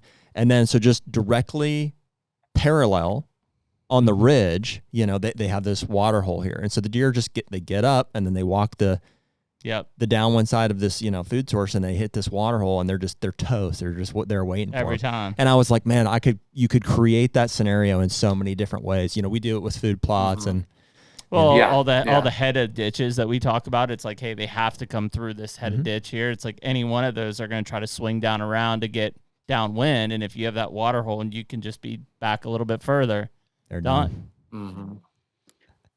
Yeah, no, that's definitely some good food for thought there. I definitely will try to incorporate that this year. And nice thing is, I got plenty of time to do it still. So. Oh yeah, for sure. The Hunter Podcast is brought to you by Hoyt. Should be no surprise to anyone listening to this that back with Hoyt another season. I'm actually going to be shooting the AX2 aluminum this year. You traitor. But you're still going RX9. Yeah, blacked out as always. Blacked out. Big surprise for 80 everyone. pounds. Big surprise. Yeah. But seriously, man, I mean, it shouldn't be a surprise to anyone. Every year it seems like we get a new Hoyt bow in our hands, and they're always a step above the last and just a step above everybody else. Yeah, they're so consistent, man. Just their processes get better, every year. And we've really been excited about, as we've grown with Hoyt, we've brought some others in with us. And we just feel like the Hoyt family is growing, like the community, and we're really excited about the people that are involved, excited to be a part of that company. And it's really awesome. So for anyone that's excited about Hoyt like Jared and I are, you can use the code HUNTR, HUNTR, on Hoyt.com. Get serious, get Hoyt. Ty, can you guys shoot 2 bucks in Missouri? Yeah, so the way it works, so you used to be able to kill 2 with your bow with archery equipment, and then 1 with a rifle. Well, I can't remember how many ever years ago they switched it where it's a two buck total. So now you can kill either 2 with your, you can still kill 2 with your bow. You can kill 1 before rifle season and then 1 after, or you can kill 1 with your bow either before or after rifle season and 1 with your rifle. So it's a 2 buck limit, but it's just kind of weird how you not really weird. It's just, a little different how you get there. Yeah, so, that's kind of similar of course, to like you guys have. Well, I mean, with the landowner side, we can kill Opens it up. 2 before gun season. Right. Mm-hmm. Right. Yeah, but the normal is more similar to that. Without the landowner tag. Yeah, it's that way. Yep. Yeah.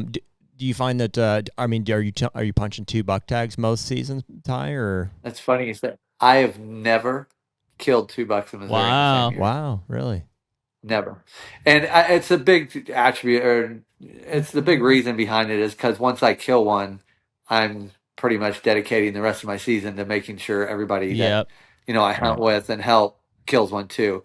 There has been a few times I have had a couple instances where I killed one, shot another years ago where I shot another one and couldn't find it, or had some close encounters.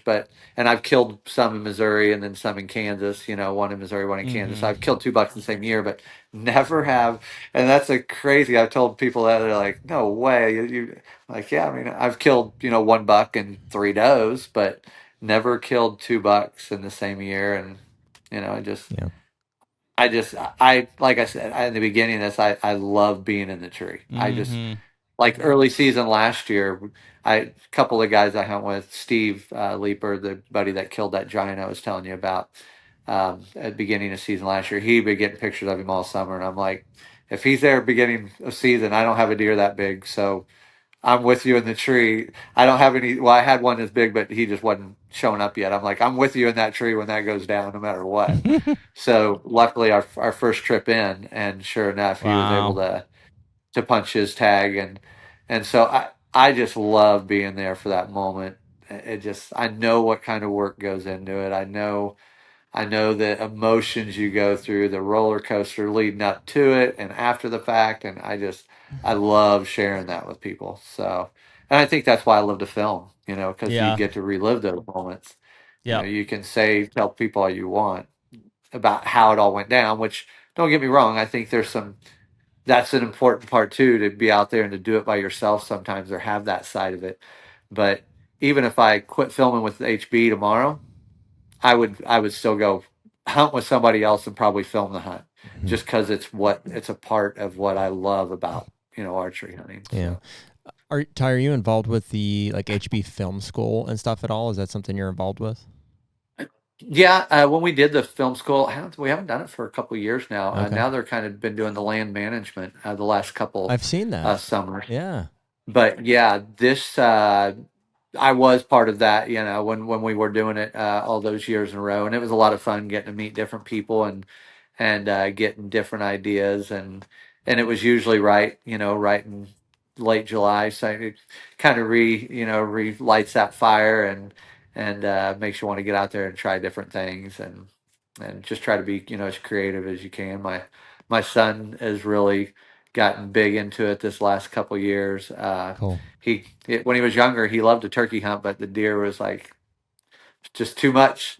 Just too, you're into this too much, Dad. I want it to be fun, and I'm guilty of that 100%. Yeah. Of making it sometimes, more than what it should be, and being a little too serious about it, which is nice because my son and daughter kind of keep me grounded and keep it fun and make me realize it's not the end of the world if you don't kill that giant. Yeah. But yeah, he's gotten into it big You're time. like, don't you have homework to do? do? Yeah. And I say son and daughter, I mean, now they're both in their 20s now. So, but they both love it. I still get to hunt with them. My son filmed his first kill not last year, but the year before. My daughter, all three of us were in a tree together. That's awesome. And he filmed my daughter killing one. Wow. So that was a pretty special moment. His first deer kill, on video was her killing, a real solid 5-year-old buck. So, dude, you know what? That was a lot of fun. You know what really geeked me out was who was the kid? It was the only one that I can recall from early on. It was the guy ended up founding like a real estate company, and his son was really young, and you guys used to film him on HB. You know who I'm talking about? Who? Clay. Oh yeah, Clay. Clay. Yeah, that's it. Clay and Brian Kraft. Clay Kraft.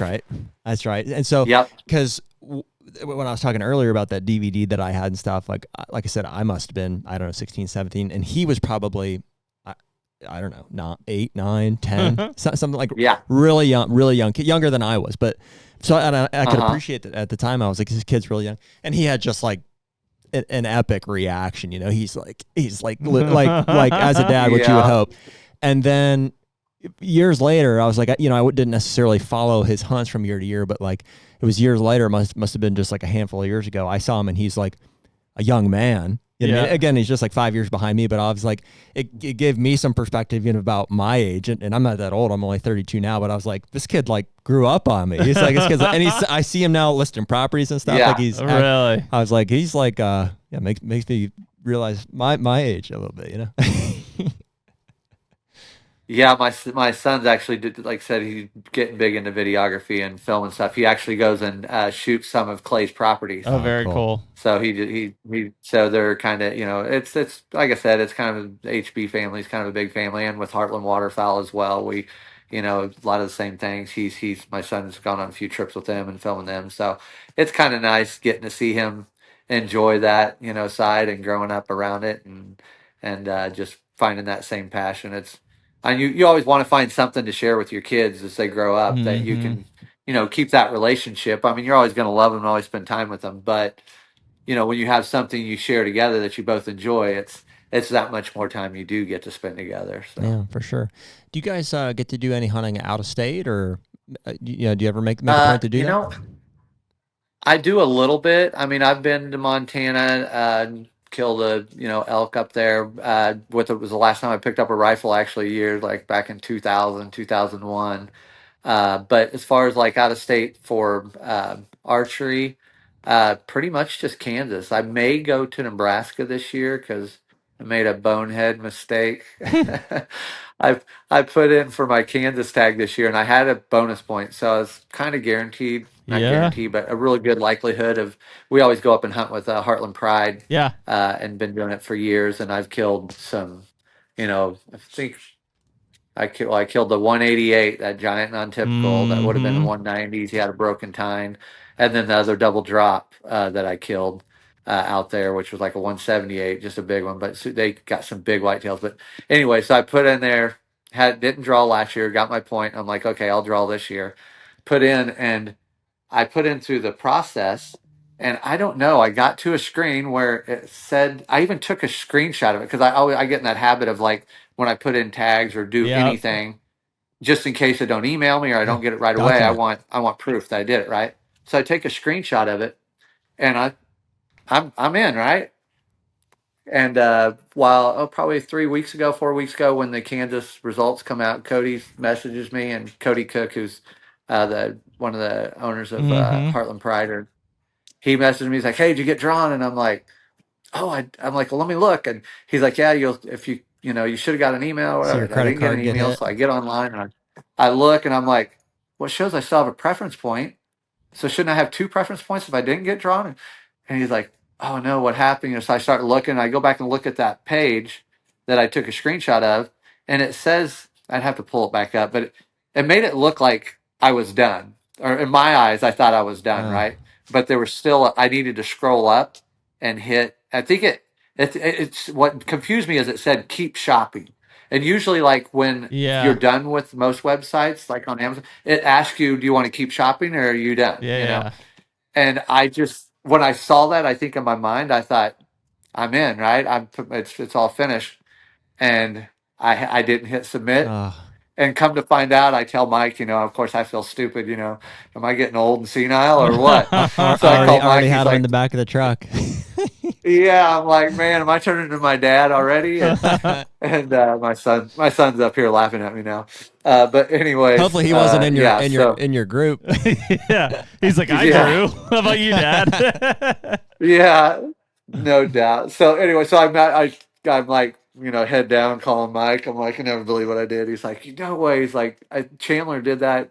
And he's way younger than me. So he's like, they had a few guys in the HB group that have done that in the past few years. So I don't know if anybody in Kansas Wildlife Department's watching this, maybe change that up so us people that don't accidentally hit the license button, maybe put that all in the same screen or right together. Yeah, that's that. Is it? But that was Go Outdoors. That was Kansas? disappointing. Is that what it is now? I don't know. It's like there's 2 of them. All of those state websites are like they have their marketing front-facing thing, and then it's like when you at some point you click purchase a license online, and it kicks you over to like the Go Outdoor Kansas or whatever it is. Because one of them is KS Hunt Fish, and the other one is Go Outdoors Kansas. Yeah. It's kind of confusing. Yeah. We were kind of a little nervous too, so we ended up drawing. We had 1 bonus point, but it was like we heard several people not drawing with 1. With 1 point, yeah. Even with a bonus point, with a bonus point, yeah. Interesting. Yeah, just certain zones, I think more than anything. But I mean, if you look at the applications in the different zones, I mean they're all overflowed at this point. It's nerve wracking. I mean, because the first thing you see is your credit card will get that pending charge on it. And we were like watching for it, and then we heard from some other people that had no points that got drawn, and we're like, well, I'm pretty sure they go through all the bonus points first, and so we should hear before them. And but we should have just not looked at it till it was all over and done. So our Kansas trip every year, Ty, is we, at least for the last couple of years that we did, is it's Jared and I, and then we take each of our dads with us. So it's like that's our deer camp trip that we go. And this year, how long we been going now? With the dads, this will be 3rd year.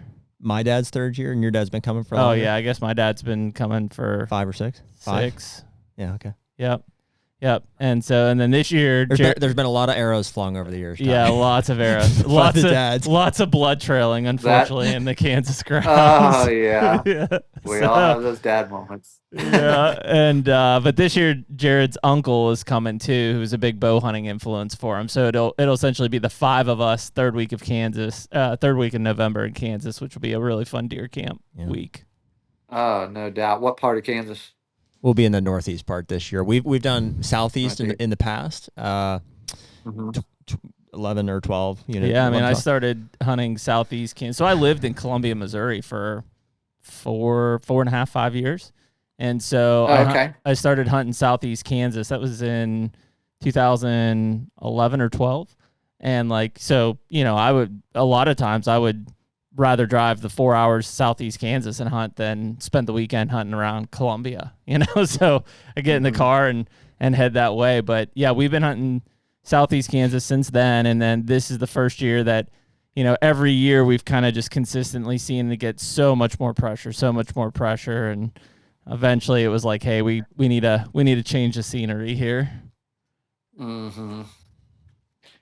Yeah, those walk-ins or public properties. I used to hunt a couple properties up north that were, public ground, and it was like that. I loved going up there. I killed some big deer up there, but it was the drive. I just got so used to, just spoiled, if you will, everything within 25 minutes of the house. And it allowed me to hunt after work, and then you start putting all the time in, that's the tough part with the show. I'll have people reach out every year and like, hey, well, you want to come hunt? And you want to, and I'd love to. I mean, but it's hard to find that time. And when you do invest so much time on the properties Mm-hmm. you have, you want the opportunity, to see the results on those properties. So, Mm-hmm. that's I can, appreciate that. But it is fun to go. It is nice to just get away. That our Kansas trip with Mike was kind of like what you guys were talking about. Me and I always went out there with the cameraman and then Mike and Brandon or we went out there for years, us four, and just had a great time. And always a fun camp, and it's always fun hunting and hearing the stories, and somebody gets one and going helping them out. And yeah, those are always good trips and great memories to make for Yeah. sure. Well, dude, it's what's so fun for us. It's like almost magical. It's because like I told you earlier, we're from Southwest Pennsylvania, so like the minimum that we're driving to deer hunt. Granted, Jeremy does some. We good? Mm-hmm. Okay. Jeremy does some local stuff here in Pennsylvania, public stuff, and he's got 30 acres behind his house and stuff. But like for good deer hunting, it's like we got to go to Ohio. It's like my family farms in Ohio, and Jeremy's got a farm in Ohio. He's got a farm in Kentucky. So it's like minimum we're 2 hours. More likely 3 or 4. And Right. we get accustomed to that. I mean that literally is like the after work, like every other day. I'll drive 4 hours a day if I have to for that. But we bought a farm in Illinois 2 years ago, and that's Jeremy and I have like invested a lot in that farm, and it's improved. We killed some good deer off of it. Mm-hmm. And but dude, Kansas is just like it's that pinnacle, and it's like once you cross over that Kansas line, it starts getting more like I don't know what the Kansas see like arid, like dry, more rugged, just rougher, everything sharper, and Yeah. it's like. And anymore, you get to go there like every other year, and it's like for 1 week, and so while it sucks that we don't get to just bounce out behind our house and hunt big deer, it's like there is something really magical about like driving through the night and waking up in Kansas, and it's like we get to spend 10 days here or a week here, and like let's give her hell. Yeah. Mm-hmm. Yeah. No, I couldn't agree more. Kansas is crazy, crazy awesome, and I think it's super like huntable. When I went out there, I'm like, these deer are really the terrain. I mean, now there are some deer that with archery equipment I'm talking about. I'm kind of excluding guns here, but even with the archery equipment, I felt like they were just at least the topography where we're at. We're kind of north central Kansas. Yep. It's pretty desolate out there. A lot of draws, creeks, pretty much where all the trees are at. But they got a lot of like this buckbrushy, like those. I can't remember what they call them, little pear bushes. But those are Plum everywhere, and the thickets. bucks yeah, they love bedding in all those draws and stuff. But I don't know. I just felt like, man, these deer, and they get to age. But I mean, obviously, the reason for that is I believe a big part is the rifle season's obviously not right in the peak of the rut, Yep. and they only do a one buck limit. So Yep. you throw those two combinations in Missouri, and I think in a few years it would definitely change the landscape of the age class. It would take Absolutely. probably 3 or 4 years, but it would be Missouri is, I mean, right in the middle of it all. I mean, we just have a lot easier state to get into, and you don't have to draw, and the tags are priced very reasonable compared to the bordering states. So, Yep. but I mean, there's still pockets, and you can still do it like you guys said earlier. You got to do what you can on your farm. You can't control, and that's the thing I've had struggle with in the past.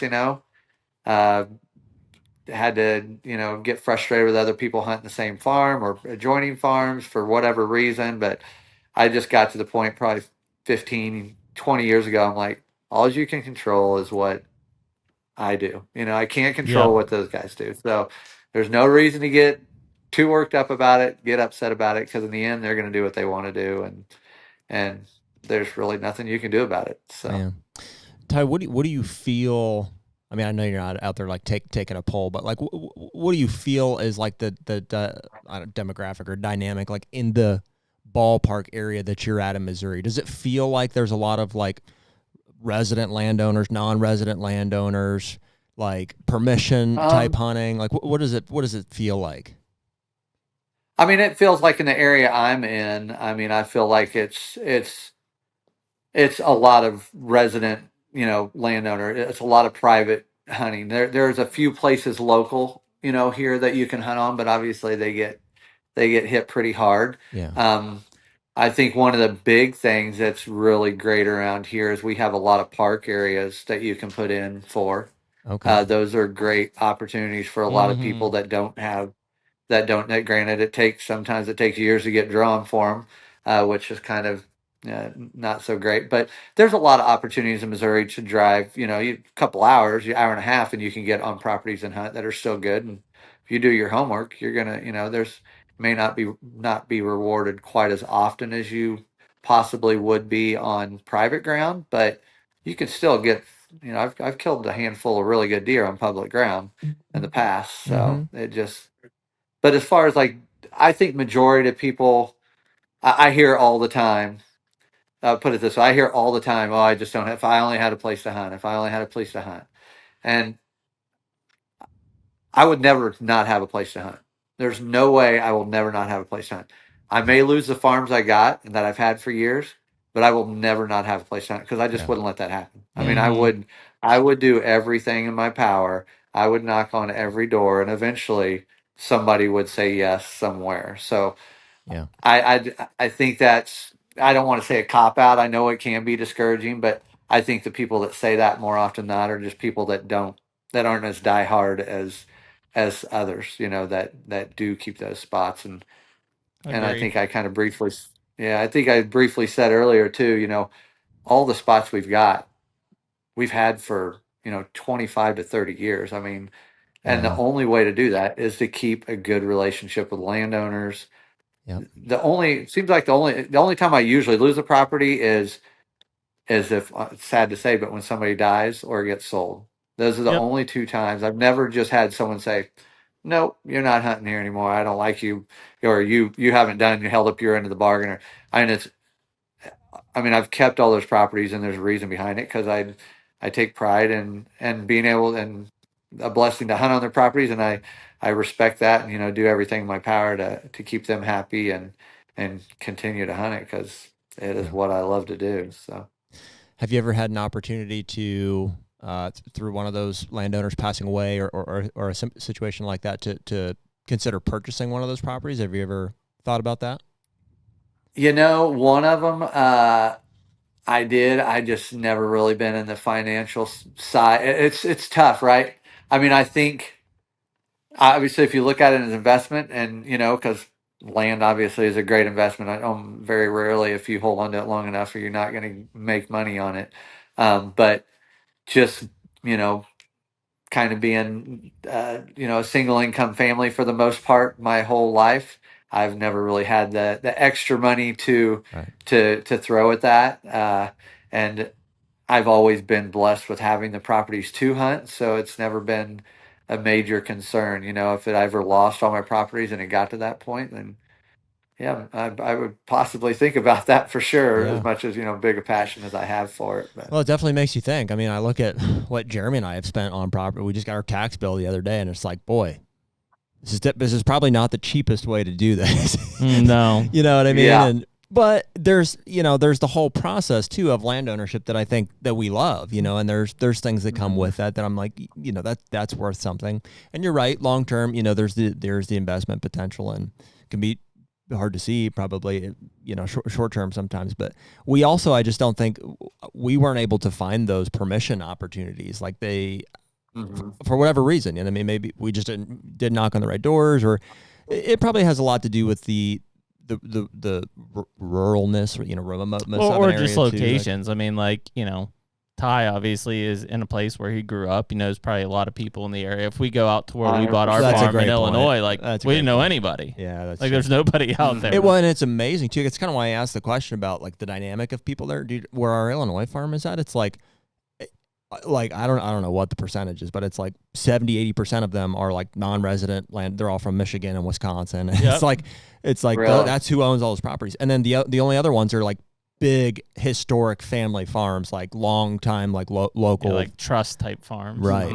And I'm just those are kind of the ones that I got permission on. I got lucky this last year. Had a buddy that was going to hay a spot. It was a lady that had bought a farm literally a half mile from these other two farms, kind of in the city that I hunted, and he's like, "Hey, this lady's out of state, bought this property sight unseen.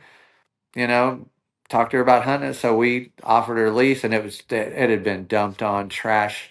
I mean, just horrible. So we went in there, got permission to hunt it last year. Promised her we would clean it all up, and it was deemed as commercial property, so our taxes were crazy, and kind of got her on with a farmer that could farm it. So we're getting it switched to agricultural for her, and also cleaned up the property, and the lease is very reasonable, if you will. But she's happy as could be, knowing she's out of state and I'm close by, keeping an eye on it. Put cable locked everything up. We'll and take good so care of stuff her like for that. you. I mean, I think there's opportunities that fall in your lap, and then, and it couldn't have happened at a better time because I just lost a property, last year when we gained this one. So God works in mysterious ways. We were grateful for it, and I just, I try to jump at those chances. I never turn down those types of opportunities because you never know when you are going to lose a property, and it can happen. Well, so. but I mean, I think that's a great demonstration too there, Ty, though. You just got to be a good person. I mean, most people, unfortunately, especially wouldn't have said, "Hey, I'll clean up your property," or "I'll do this," especially if I'm leasing it, right? Almost to the point where they're like, if I'm leasing it, like, I feel entitled that this thing should be taken care of, like that. That's the mindset. And that's what over and over again starts to give a lot of these landowners a bad taste in their mouth about what a hunter is, and if somebody approaches them to hunt or lease their property. I mean, our place in Kansas, in southeast Kansas, that entire area basically had been locked down from hunting except for the guys who owned the property for about 3 years before we came in, because somebody shot a cow during gun season. And that'll do it. So everybody was just like, we're done. Oh yeah. We're not doing anything. And so it took, we knew some guys in that area. I came from Columbia. I went and met the farmers, and I was like, hey, I'm just going to bow hunt. Like I don't even care about gun season. I said, I'm purely here to bow hunt. That's all I care about. And, they opened it up, and then we ended up picking up another lease. That was French's. Really? Yep. And then Someone shot a cow on French's. Yep. Oh, wow. And then they ended up, we picked up another lease not too far from there, from that same. So it was just like, it was just, we start to build our own little network there for a while. But yeah, I mean, people mess it up for everybody else really quickly. Yeah. And you never know who knows who. Exactly. That's the big thing. I mean, we hunted a farm by my dad's house, which is probably 15 minutes from here, and another property that we'd hunted for 30 years. The wives, we didn't even know they knew each other. And I shouldn't say the wives, the daughter of one farmer and the wife of another farmer went to school together. Went out for dinner one night, start talking, and I don't know how our names come up, but they're both, I guess, giving us praise on just being respectful to them and helping out. I mean, and so yeah, you never know. That's why I try to never burn bridges. Never. I mean, I'm not here to. I'm here to serve people and be nice and friendly and try to get along. I mean, obviously there's those moments that it doesn't always work out like that, but in the same breath, it's easy to get angry and lose your cool and create a problem, and then somebody sees that and then has a bad taste in their mouth for you, and then who knows where that might end up down the road, or who's talking to who. And so in that situation, it helped us out, so now they're both almost approving of each other, which approved of us. So that was one of a benefit for us, for sure. Yeah. Well, in small towns like that, we just assume everybody knows everybody. Yeah. Yeah. That's not that we would treat them any differently, but it definitely. We just try to find the local bar and grill and make sure we go eat and tip well every time we're there. As long as we can do that. If we tip well and they're like, hey, those guys aren't that bad. Just drive slow down when you're passing houses and stuff. Yeah, just be a good citizen. Make sure you wave a lot. Yeah. Yeah. 100%. That you just don't see that around, in the city here where I live. I mean, people just don't. I mean, they're waving with their middle finger, but that's about it. Yeah, same here. You get out to Kansas, and if you're not waving, you feel like you're, the oddball. So it's nice to go out that way. I've got a buddy that grew up out in Kansas, probably a couple hours west of me here. And I hunt out there with him turkey season all the time. But that's a guy, I mean, he's got access to more land out there than we can even hunt, especially like whitetails. Now I go to Heartland, but I'll go hunt with him too some.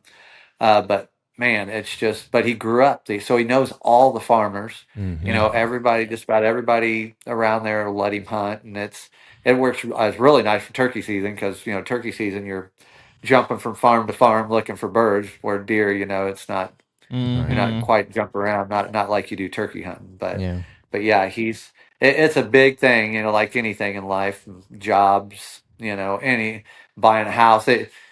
Right place, right time, and who you know. That's what it is. I mean, a lot of it is right place and right time. And yeah, I mean, I think that's the unfortunate thing with a lot of these places. And one of the reasons we left Southeast Kansas was a lot of people from Louisiana, Arkansas, for some reason Minnesota as well, would come in and leased a ton of ground, not even what I would consider good ground, just like anything available. And it displaced a lot of the residents. So some of the public and stuff that Jared and I had a lot of success on, all of a sudden was like overrun with residents from the area because they got kicked out of their spots basically. And so it was like you could just see where it's going. And I mean, we knew enough people there that, and even from just being there for 10 plus years, it's like, boy, the age structure, the quality of deer just kept taking steps down and down and down and down. And it wasn't that there weren't giants around there. They still exist, but just not nearly as many mature deer. We're hunting deer like, I want to see deer like that hijack buck, just the oldest looking, but most giant. Yeah, exactly. That's what you're after. Neck, like he literally does neck presses every day from the middle of summer on. It. Yeah, that was one of, to this day, probably one of my favorite hunts because I got to sit there and watch a deer that was, I never sent in that jawbone, but I was guessing him at 8.5, 7.5, 8.5, probably 8.5, which it's always hard to say because I lost permission to hunt that farm for a couple years, and when I got back, my first pictures I got of him, I'm like, this is definitely a 5+ year old deer, and then I didn't kill him until 3 years later. Wow. So I don't know how old he really was. Yeah. But, what did that deer score, Ty? Jeremy and I were talking about that earlier. He was only like 145, 146. I say only a mainframe 8-pointer, and you saw as short as his threes were, but just mass and just long main beams and just a beautiful. Yeah, it was a 10. Just in the body that I shoot that deer every single year. Watching him. Yeah. Watching him come out and feed in that close, he was literally like grazed like a cow. Like he did. He looked like he was just mowing through there. Yes. And to watch that, just knowing the work that we had put in, and to get to watch him for, 20 minutes plus before I shot him, that was just such a. And we had deer. It was getting in that moment. I don't know if you could hear on the video, but blowing? As he's working towards us, we're do what? They were blowing at you? Yeah, we had. So as he's working towards us, we have does coming out and behind us. And I set this food plot out. It was kind of, if you can figure, almost like a figure eight. And the middle of the figure eight, the woods came in a little bit deeper. So it was my first setup as not a great strategic, but of course I set it up for him more and didn't think as much of the does where they'd be coming out. And the does slipped in behind us that evening. We're feeding in the food plot behind us. The wind was perfect, blowing, but every once in a while, I don't know if they winded us or caught a little movement because we're facing this way. They slipping behind us this way. And I can hear my cousin, he was filming me, and he's like, there's does right behind us. I'm like, that's fine. We're good. And then finally it got to the point where he's coming. It was that moment where you have to make a move. It's go time. Like the way you talk about it. You got to go for broke at that point. It's either going to happen here or it's not going to happen at all. And he about hit the lane, and right as I'm like, you got to go for it. He's like, I can't move. I'm like, you got to move now. Get on him. And so he got on him, and you could hear in the video where the doe blows. But by then, I'm in full draw, and I'm sure they saw me draw, and luckily he just stood there just long enough, like didn't know what they were blowing at, and didn't freak out and take off. I'm sure it would have been 5-10 seconds later, he probably would Oh have been yeah. gone. But He was definitely yeah, postured luckily. of something's going on. I better think about this. Yeah, but man, yeah, what a neck. That was, to this day, that was What a body neck. and neck wise. That was, I was weird because honestly, when I walked up, his neck is so big, it makes his body kind of look small, but he had a big body, but I don't know if it's the biggest bodied whitetail I've ever killed as far as like legs and just Yeah. sheer size.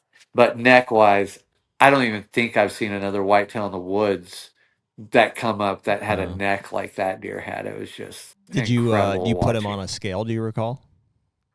No, I never did. Yeah.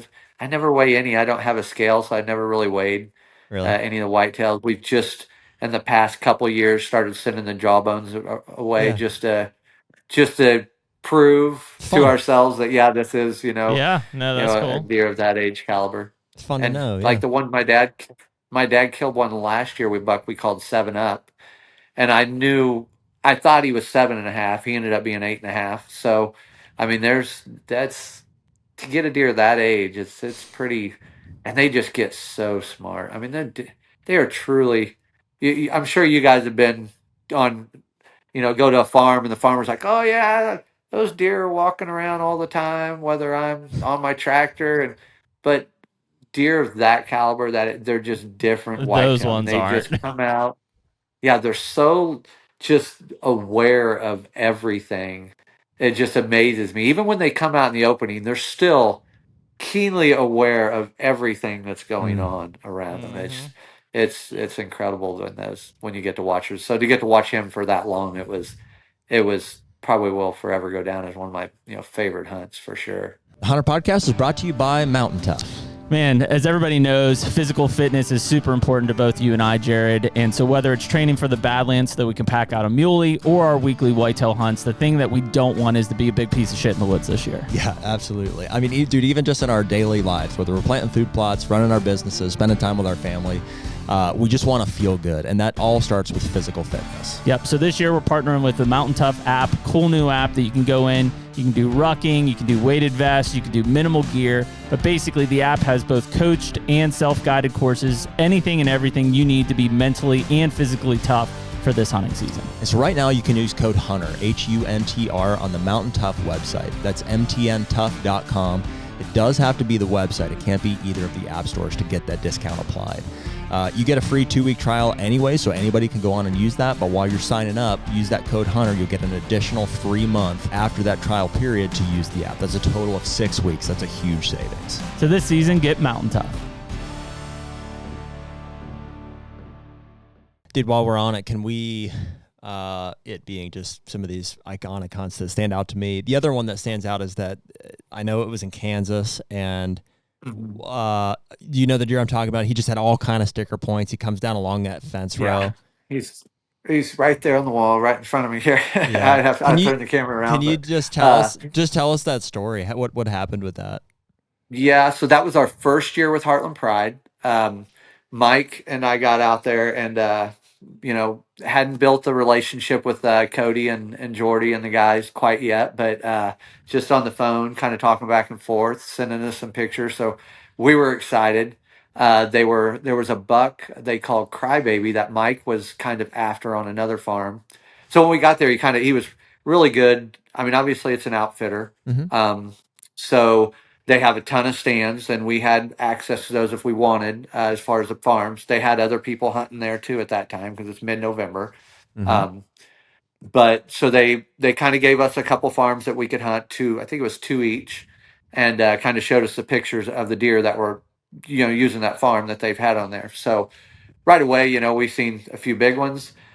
And Mike was after a buck they called Crybaby. It was like a 180 deer, and they were chasing him all around. I mean, it was crazy. He was highly visible from the road, so they would scout like to try to locate him. Almost more like a mule deer hunt. Yeah. And anyways, that they kind of were chasing him. So I was hunting these other two farms with a buddy of mine. Wes was filming me, and one farm had like 4 shooters on it, and one couple pretty good 160 deer on there. And then this farm that I was on had this one big one, and we all thought the one I killed was like a 160 steer, just from the trail cam pictures. he just didn't look that big on trail camera, Mm. right? So, and we knew he was a good deer, but I was like, man, I want to give him a crack because he was as big or the bigger than the deer on the other farm. So of course, naturally, I want to hunt, the biggest deer I can Yeah. try to kill. So we get there the first day, set up a stand in this draw. It was another, again, went back to why I feel like Kansas is very huntable. It was it was two long draws that went up into CRP fields, and they both come down and met and went down to a like a big creek waterway down there, and they were probably quarter mile long. And so at the very north end of each one of them, the draws, they were surrounded by CRP, but then they had all that, kind of buckbrushes, plum thickets in there. And he had the camera down where the draws come together, of course, and he had a stand there. And he said, I started going through all the pictures. I'm like, well, where do you think he's like? Well, he's probably using this draw. And I'm like, well, I'm moving up in the draw. I've got 5 days. I'm rolling the dice. So I move up without, you do only have 5 days. So I'm afraid if I bust him out of there, who knows if I'd have another opportunity. So we move up, set up a stand for a north wind. And it was one of those where we could come up through this winter green field and slip right over the top and drop right down. We're right down and right to the stand. So we're not messing with any of the draw the whole way, which is a big reason I like that area in Kansas. Most of the time you can find that type of scenario and you're not bumping too many deer going in.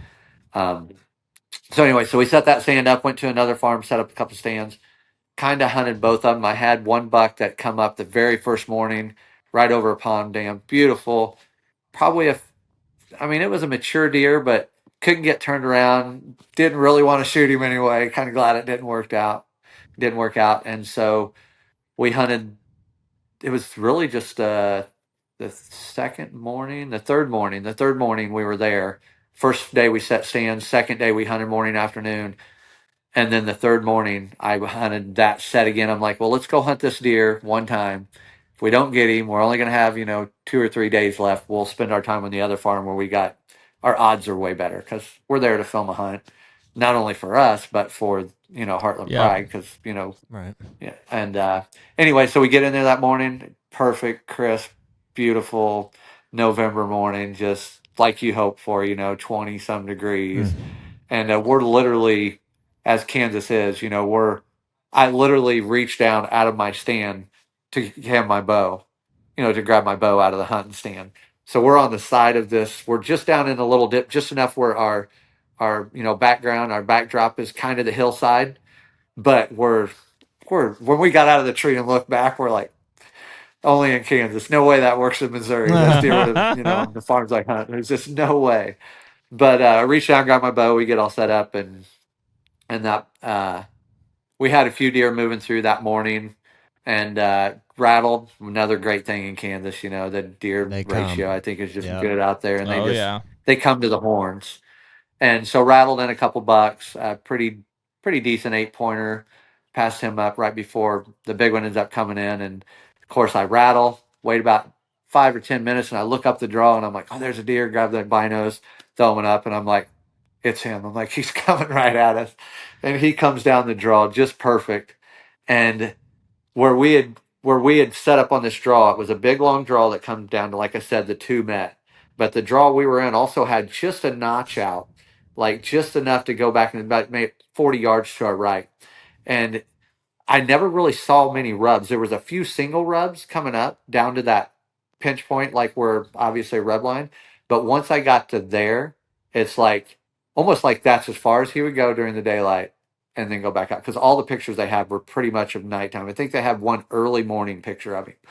And so it was kind of just I knew I had to move in closer. So we moved in, or we set up that morning, got hunted, and he ends up starting coming in. And it was literally he comes all the way down and gets 25 yards out in front of us and hits the brakes, and I'm at full draw, and he slightly quartered at me. And I had I'd shot a buck in Missouri a couple weeks before that, and he was slightly quartered at me, and I hit him right in the shoulder. Didn't find him, big 7-year-old deer, 160-inch deer. So I'm at full draw. I'm like, I'm not letting the arrow go. I'm not letting this. I'm not shooting this shot. And then he decides like, okay, this was my safe zone. I came to see where the rattle was. I don't see anything. I'm going back. And he turns, and it's, I shot him right as he turned and quartered away, and that arrow went up, and but walking, it was the biggest whitetail I've ever walked up on. Like I was totally, and all three of us, I've walked up on a lot of deer where like most deer now, I'm like, I've got enough pictures of them, maybe even had history with them. I've seen them. I know what I'm walking up Yeah. on. That deer Wes and me and Cody were all just like, oh my gosh, this is way bigger than what we thought. I mean, Wow. he looked so big walking up. Of course, we're walking up, and he's from the backside, and just so much mass, and just a giant whitetail. It was a unforgettable moment. I doubt I'll ever shoot a deer that big, but who knows? Yeah, I mean, if he had one broken brow, and if it would have matched his other side, he'd have probably been mid 190s. But he broke off that, that and ended up being 188 and some change. So That was that one, huh? That scored that. that was that. Jeez. That was that one. Wow. Yeah, he was pretty That's awesome. Go ahead. It's funny that's that happened to you on that deer too. That everybody was like surprised at the size, and also that the score is exactly the same. I shot my biggest deer in Iowa last year. We waited, we had our 4 or 5 points, whatever. We went out, zone 4, and first 2 hours of the sit. On the way out there, we had pictures of this deer, and we thought like the high 60s, right? Yeah. And he's a mainframe 8 with big in daggers, just up from his brow tine. So I guess he's got 12 or whatever scoreable points, but we thought like high 60s, and we're like, I mean, dude, he just looked tight, heavy, and I'm like, stud, and I'm like, that's, it was one of our better looking deer. I was like, let's go, I'll go hunt that deer. And Jeremy went to another farm, and we divided and conquered, and I got a shot at that deer. I mean, I just, right away, first 2 hours, rain cleared, he came in, hit this scrape. That moment earlier when I was describing to you about the things going right that you keep expecting to go wrong and panic starting to happen. Right. I'm reliving that moment in my head. I ended up making a bad shot on that deer, high and back. I ended up catching that femoral artery that runs right under the spine there. I mean, he ran 15 yards and piled over. But same thing, when I walked up on that deer, I was like, and there's a video of it, I'll send it to you later, but it's like, I was like, oh my gosh, the thing is so much bigger than we thought. He went 187 and change, and he had an inside point that if he hadn't busted off would be, in the 90s. So very similar to that story. Yeah, very similar. That's crazy. Yeah, those moments that's just unforgettable. Yeah. Well, dude, that class of whitetail, Ty, we just Jeremy and I sat, and drank a whole case of beer over that thing that night. It was November 5th. It was the night of the election. So there was so much happening at that one time. But I just remember we're like, dude, what is this thing? I was like, I didn't even know these were in the woods. Like, it's like the game has changed probably from this point forward. And those will change you. Right. Yeah, 100%. And I love to I always say relish in those moments. Like, just really, my dad, I joke around, my dad's always like, all right, let's get him out of here. Let's go. I'm like, do you just remember how much work we put in all year long I'm like, just hang out. I want to just sit here next to this animal and just relish in this moment, for as long as I can. Yep. Absolutely. And then you all go inside and eat dinner, and then it's like, maybe we should go out and look at them one more time. Let's go out and look at them again. Everybody grab a glass, head back. Let's go look at them again. Let's make sure double check that score, Yeah, it is just so crazy. Even like say when you do have pictures of them, it just that first moment when you lay eyes on an animal that is there. I mean, this instance, we had pictures, so I didn't have a ton of history with this deer. It wasn't. I mean, it was still awesome. Don't get me wrong. To kill a deer that caliber, but it's definitely like Dreamer. I mean, that deer I'd watched for years growing up, and I hadn't seen him since he was 3 years old, and I've been on that farm 4, 5, and 6, or 4 and 5. Didn't see him for those 2 years, and then finally when he was 6, was the first time I laid eyes on him again when he came out in the plot that night, and I killed him. Wow. But just to lay, that's such a I say it's just such a surreal Yeah. experience that just you can't explain it. You're Yeah. just really beside yourself in those moments. So Well, those are the moments that drive us. I mean, we've talked about this a lot here in the last few weeks, Ty, of like, the expectation thing, like obviously hunting Pennsylvania or Ohio is different than if we're in Iowa or in Kansas or even in our Illinois farm. And it's like, what, as a bow hunter, like what are the moments that you seek? Is it to just be out there and kill a good buck with your bow that you're happy with? Is it, if I think for a lot of us, it's like, I just want to be in the game for a buck of a mature caliber, right? Like I don't even have to kill him at the end of the season, but as long as I know all season I was just in the game for him, that's all I can ask for. mm-hmm. Yeah, no, 100%. I'd be honest with you, I've been kind of I've killed bucks every year and some good ones, but like my target, I feel like I'm wondering if I'm losing a step, so maybe I do need to try the water hole thing or something. But the last like 3 target deer that I've had that were, I was a 190, a 160 unicorn point, eight mainframe 8 point, and then this one last year. I haven't got any of those 3 deer. And it's been, one was poached, one was killed legally by another hunter, and then the other one was killed by a rifle hunter legally in city limits. Kind of legal. But kind of. what do you do? I mean, Yeah. it's his own. It's his property. He does what he wants, and it was, but but those 3 deer. Now the big 190, I had the only one morning on him that it was on my birthday. I'd been hunting him fairly hard. He hadn't daylighted or been over there. I hadn't even had a picture of him for like 12, 14 days. It's November 7th. I'm like, maybe, he's rutting somewhere else. I'm like, I'm moving on. And of course, the morning I move on, he shows up in front of my set at like 8 hour and a half after daylight. Oh, my birthday morning. What kind of birthday present is that? I know, right? So yeah, so that one, and then like I said, then one got poached. The big unicorn buck got poached in December, which sucked because it was after rifle season here. So he had already made city it. limits. Yeah, yeah. I thought he made it, and I had multiple close calls with him. Had him at 30 yards one afternoon, and just never presented a shot. Then lost daylight, and then this last one last year, you heard my crybaby story about that. So, but yeah, so I feel like I've been asking my son, I'm like, man, am I losing my touch here? These last 3 giants I went after, just haven't been making it happen. It just hasn't worked out. It's just the reality of chasing individual big bucks. Yeah. Yes. But like you said, with that, what do you expect? I mean, to me, like just knowing, I 100% agree with you. Just knowing I have that opportunity, and just that's all I can hope that for. they're there. Yeah, for sure. If I'm in the game every year, then I mean that's all I can hope for. I mean, yeah, the culmination's to kill them, but I just want to be in the game. How you mentioned that one deer getting poached, and we've kind of had this conversation. I was gonna ask how you knew. Is what I was gonna ask. And I would just even ask, like, do you think that's a bit like a pretty big problem where you're at? Oh yeah, unfortunately, within a week period, we had another buck shot. So that deer got shot actually across the road on a different. I don't even want to say farm. It was a 10-acre, 10-acre residence. Um, private property, but it's probably a quarter mile.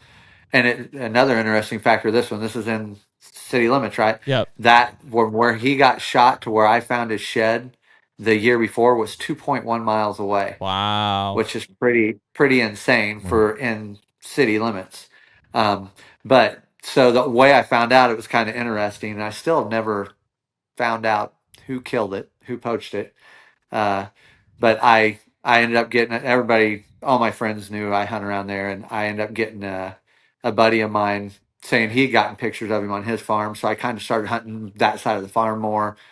Hadn't seen him for a few days, and then I get a buddy sends me a picture overnight of just happened to run into a neighbor friend of his that lived up the road, and said, "Hey, I saw there was a deer dead in the field up there with his head cut off. You know anything about that deer?" And is like, yeah, he's like, actually, my other neighbor sent me a trail cam picture of some guy coming out at 2 a.m. carrying his head. Oh, So I get the picture, and right away, even though it's grainy and messed up, I mean, I recognize the deer. I mean, I've seen, I yeah. knew it was him. Yeah. And so I just, for it to go, if a deer gets shot by another hunter Yeah. and it's legal and legit, that's Hey, part of the game. that's it. But for it to be killed by a poacher Yeah. in the middle of the night with a rifle from the road, that's Pretty a gross. sting. That just, it's just it's not even fair to the whitetail. I mean, to me, that's the worst part. It's like, man, this deer's lived this long, and What a I know shame. that's funny saying because I wanted to shoot him myself, right? And it wasn't even so much that, it was just more the fact that it was, yeah, I don't even know how do you really describe it other than it just being not fair to the whitetail. Yeah, I mean it's a cheap shot on the appreciation of that animal, right? Especially to just go out and whack its head off and move on with it. I mean, yeah. I personally think you would think with as much trail cameras and all the other stuff that we have going on and drones and everything, I think poaching is as bad as it's ever been. I think across the whitetail range, I think it is. I think people are having a significant impact on big bucks from a poaching standpoint.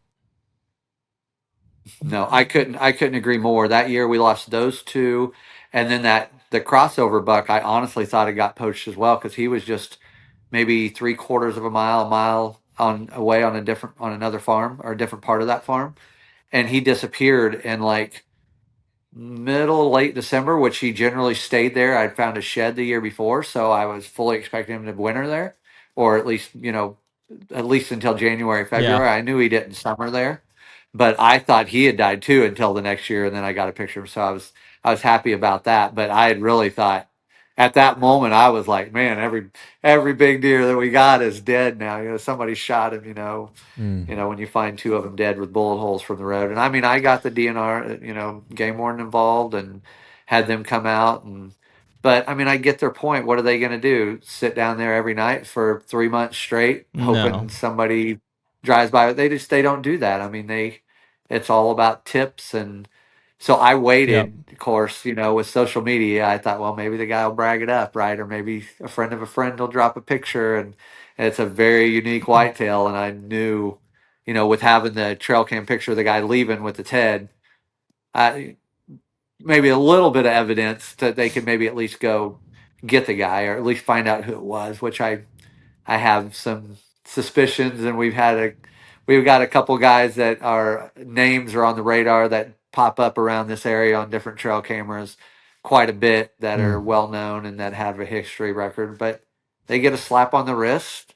Well, that's what I was gonna say. I think that's why. Like, you hear about all these big, like, mega poaching rings, and they're like, yeah, they got the one down by my $20,000 fine, and yeah, he lost his license. He's poaching anyways. You think he cares that he doesn't have a hunting license? Exactly. What's that gonna do? Nothing. Yeah. And the taking of trail cameras, and I don't get that quite as much anymore. Maybe one a year that I get. What's really I've kind of avoided that, I think, by leaving my cameras open, or not open, but leaving them unlocked, where the camera's locked to the tree, but they can still open it. Man, nothing pisses me off worse than walking up and opening a camera that's not cellular, and you've been waiting. Oh yeah, and they took the get card. pictures for a week, and the card's gone. I had that happen. The same camera twice last year. I moved it to a different tree, put it up in a tree, angled it down, and it took it a third time. I lost my cool a little bit on that third time, but that was kind of stuff is. I'm pretty tame, laid back, easy going, but I can definitely get a little angry on situations like that when people are just not good people. It's just. You remember when trail cameras were legal on Kansas Public, and we had that battle down on the bottom there with the guy who took our camera. We had a camera there. They took it, basically threw it in the creek, put their own camera up. No lock on it or anything. Just thought that was good enough. They're like, well, just take this one off and put ours on there. Yeah, and so then the same tree. Same tree. Yeah. And ours had been there. I mean, we had a camera there for like 3 or 4 years. And so what did we do? We took theirs. It was like a shitty spy point. Yep. Anyways, we took theirs, we put ours there, and then you shimmied up the tree. I climbed it like 20 feet. It was like there was no limbs, we had no sticks or anything. I just shimmied all the way to the very top. And we put another cell cam going down on it so that we could see them when they went to mess with the other one. Yeah. That's hilarious. I tried that last year too. It never worked for me, but that's freaking funny. Yeah, man. You guys should have just made a community camera where you could just each check the card. That's what I'm saying. Fine. Put your camera on the tree too. It's kind of annoying, but like, leave ours there. Yeah. Yeah, that ain't right. You're gonna start. I've only taken a camera one time, and it's funny because I'm friends with a guy now. It actually created a friendship. It was on a farm not too long from here. He was right. The camera was right. It was right on the property line, so it wasn't really wrong, right? But it was pointed out towards our side of the fence, and I really took it just because I wanted to see whose it was, and didn't know if they were trespassing, whatever. Because it was the only access. I mean, he's got to walk through all his woods to get to where this was at. Mm-hmm. And I just am like, okay, this guy's got to be trespassing. Like nobody's that right? dumb. Yeah, surely he's not walking through. Yeah, I'm thinking he's coming in through us and putting the camera there. So I took the camera, left my name and number. Like, if you want your camera back, call me, which I think is about the best way to handle that situation. Sure enough, he calls me and we talk it out. He was super friendly, and like I said, we're friends now. But yeah, those types of situations where people just, especially when there's, obviously that was a different situation with you guys. It wasn't right, but it's public ground.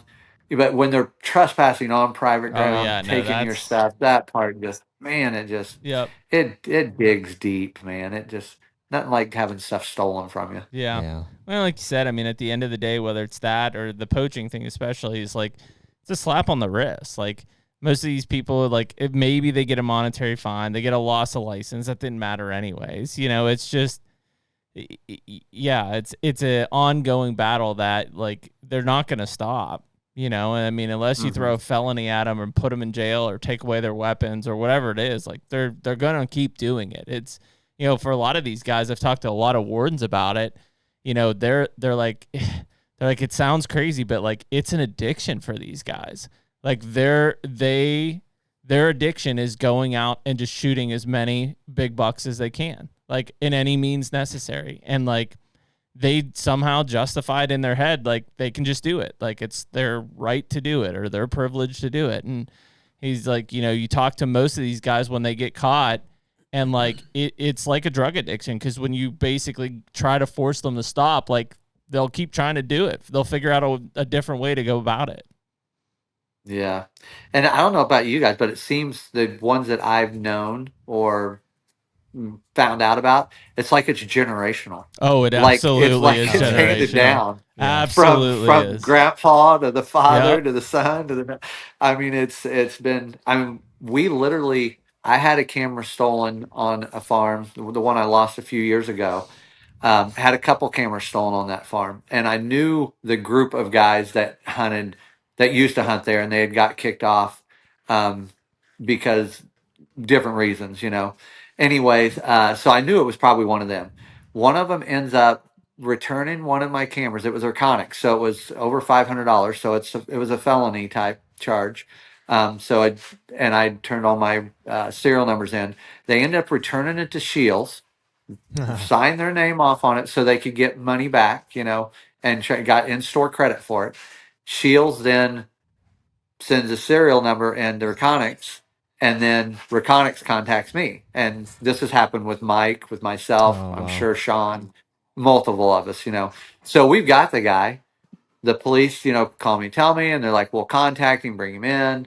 And the officer, the prosecuting officer calls me. He's like, well, the county prosecutor doesn't really, they've gotten other things to do, basically. So how about you just call the guy and kind of deal with him one. And I'm like, the landowner was ready to press charges. So finally I just, I call the guy, and of course he's all trying to tell me he didn't think he was trespassing and just found whatever. I just found it. And yeah, and then the biggest remark that I remember them saying was, I'm just like you. I'm just, I'm out there trying to hunt, and I'm like, Don't put No, me in no, that we're not in the category. That same was the category. Yes, that really bothered me a lot. But anyways, make a long story short, he ends up, because I got my camera back, so all he really had to pay for was the batteries, a card, and a new Python lock, and that was it. The cops did nothing, you know, other than me knowing who it was. And then I heard he ended up getting into drugs, surprise, surprise, and then moved, Yeah. down the southern part of the state. So, but I say generational, then some of his buddies and other ones were around, and Yeah. it's just, It just I don't keeps think happening. it'll be a never ending battle. Yeah. No, that's just how it'll always be. And yeah, I mean, unless somebody breaks the cycle, whether that's that they actually clean their act up or they end up in prison, like that's about the only ways Right. that it stops. It's crazy. I think I've been really fortunate. We have in Illinois and on my Ohio farm, we've been really fortunate with trespassers. Like we don't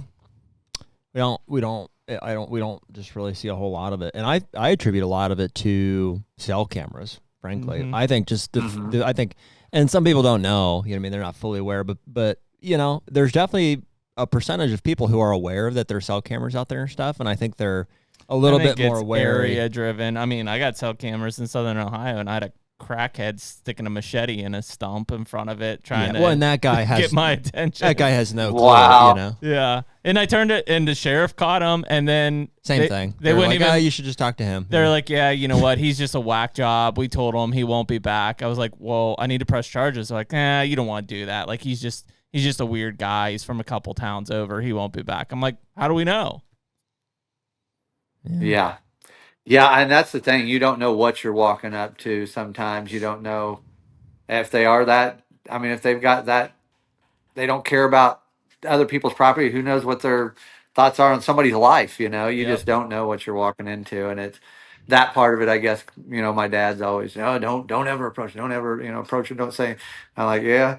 If I walk up and see somebody getting to my camera, I can't imagine just turning around and walking away. No, But there'll be trouble yeah, for sure. Yeah, yeah. and it is. He's not wrong though. I mean, it's unfortunately a dangerous society out there. Like you said, if they're willing to trespass and they're willing to steal, like their value for things is definitely skewed dramatically. So and especially if they're backed into a corner, like people do crazy things at that point. So yeah, it's a tough spot. I mean, I don't remember when it was a few weeks ago. We were talking about like the guy, I think it was in Wisconsin or whatever, Minnesota, that trespassed and climbed up in a tree stand, and like the people confronted him, and he ended up shooting a whole bunch of them and stuff. Oh yeah. And it's like, you never know, right? Like, I mean, that again, I think if people are trespassing, like it's you kind of got to go up with the defenses on full alert at that point, just because of you never know what's going to happen. Yeah, no doubt. And it's not worth losing your life over. No. That's for sure. No, it isn't, no and yeah, I mean, they'll, there's people to handle it, and you can figure it out from there, but getting shooters in daylight here. Here you go, man. Oh boy. I was just looking back at some pictures here. Well, Ty, we appreciate you taking some time with us this evening to talk, man. It's I know it's whatever quarter to 9 your time. You came back from work and rolled right into this thing, so we value it, man, and appreciate it. It was a good conversation just to kind of get all three of our heads, I think, out of the hot and humid mindset of the summer, and hopefully thinking about those cooler days and mornings and leaf changes that are not too far away. Yeah, no doubt. That'll be fun. No, it was great meeting you guys, and good talking. I always love talking whitetails. So that's my wife last night. She's like, so they didn't give you like what you're going to talk about anything? I'm like, we're talking about deer, so you don't need to like study for that. No. I've been living it my whole life, so yeah, it's wherever the discussion goes, man. That. Yeah, no, we appreciate it, and we need to circle back absolutely as we get into the season or close to the season. We'll keep us posted on the water hole thing. If you decide to give that a try or you get questions or whatever, I'll email you my phone number or something so you have that. We'll stay in touch on it. No, for sure. Yeah, I might have a few questions on that, and we got to do it. If I do it, we'll have to video a little video segment of it and we'll hopefully kill one on it. That'd be pretty cool. But That'd be awesome. quick, if anybody's out near the Kansas City area this weekend, we're having our premiere, the Heartland Bowhunter Oh, very and cool, Heartland man. Waterfowl premiere Oh, this nice. Saturday up by it's right up by Bass Pro Shop, right at 291 and Yep. I-70 there. So if you're around the area and want to, well, I guess it's going to be later. You're not. This will posting come out till later. after, I didn't but think about that's that. all right. Well, Never mind. well, that's right. Next year, if you're in the area in June. Yeah. Yeah, well, you guys can tag us on social or something, and we're happy to share it and help promote it. So. Yep, for sure. Yep, for sure.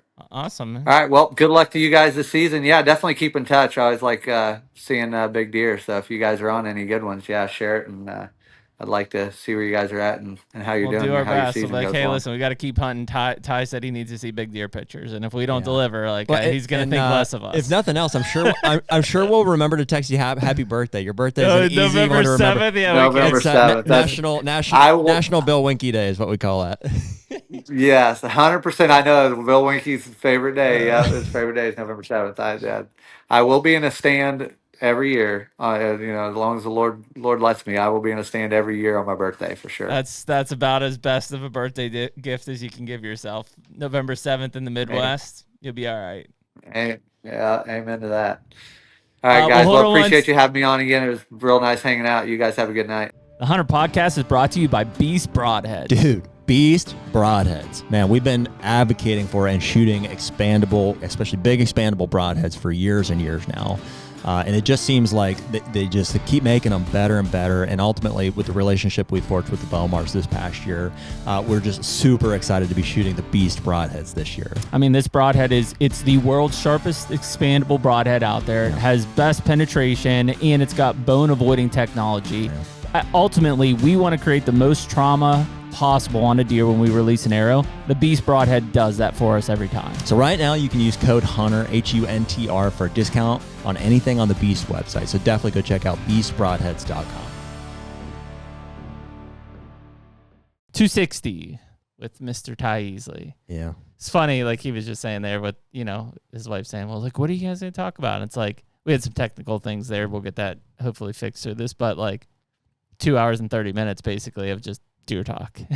Yeah. I mean, dude, you can, it's like we're just trying to get to that moment. Like, it's fun to share it with people, just like it is like in the stand, or like, you can almost get to that place, like at the podcast table, even just talking about, I mean, I could tell right away. He described it kind of first, and then I reiterated the situation there of my Iowa, but and we can all be in that moment, and we're like, dude, and then, and to have like a successful moment too. It's like all three of us are. It's like our avatar tails can connect, and we're like, we know exactly what that moment is like, and it's just like it's the pinnacle of deer hunting. It's like it's just a good place to be. Yeah, and I mean, I think it's the especially now, like this is dropping whatever mid-July, right? So like all three of us are like we're locked in. I got some more daylight pictures of GR8 tonight. Did you? Mm-hmm. I mean that's it right there. It's like, okay, barring anything crazy, you'll be in the game for a mature buck in Ohio this year. And so that's kind of the mindset I think that really comes in. It's like there's a period of time here, especially from mid-July to October 1st even, of like what's there, what am I going to hunt? And then at some point we always talk about mid-October to early November. It's like, does somebody new show up, or somebody familiar that just rotates in? And like those are the times in I think your head that you're just, as a planner, you're trying to anticipate what's going to happen before it happens, so that when you have the time to actually get out there and hunt, or take the weather front's right, like you basically, to your point earlier, like everything that you can control has been planned and laid out. There are uncontrollables that will happen, but you've put yourself in as great a position as possible to kill something.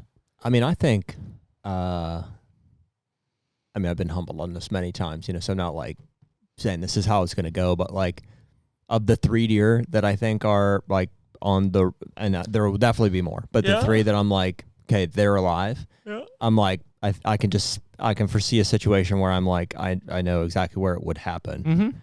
So it's kind of just, and that's just happened from a culmination of work, you know, as that deer's been alive, you know, it's like every year I've kind of tweaked a spot or added a little thing here or there, or just recently went and did, some things to help those chances with putting vine grapes in earlier, like making some of those new plots and stuff. And so I'm like, in my mind, I'm like, I know where they're at. I know what they have done historically, you know, and I expect them to do, you know, somewhat do again this year. So it's just about buying time and keeping the pressure off and waiting for the right conditions. I mean, it's really not rocket science. It's just, it isn't, you know, and I mean, things happen and they don't always do what you have we to get want lucky. them to You have do. to get lucky too. You know what I mean? You could do everything right and it still might not work out, you know? So, but there is a also like always those other bright spots in the horizon. This year for us is Kansas, where it's like the third week in November in Kansas. It's like, who knows what you'll see. Well, dude, and that's really fun too, because like I'm thinking about Kansas, I'm excited about it, but Ohio's right in front of my face, and I'm actively working on that stuff, and that's what it's so fun knowing that we've put in the work to build a relationship. To like, you know, I did that work in April, May, like that's when that was happening. Yeah. To now, it's like, dude, we have so many, like as McConaughey would say, we're setting up. You know, we got all these green lights out there in front of us. It's like friggin'. So season gets here and you're just like green light, like it's just across the board. It's all green and we're just ripping. Pick and choose your battles, you know, optimize your time. Same with Illinois. Did we put a lot of work in out there, like, and a little bit more here to go, but it's like this year more than any, I think we've really put the work in to, you know, set ourselves up for a successful season. Soak it in. Yeah. That's it. That's what it comes down to. So anyways, we appreciate everyone listening to episode 260 of the HUNTR Podcast with Ty Easley from Heartland Bowhunter. We appreciate Ty spending some time with us this evening, and we will catch you all next week. Later. Take me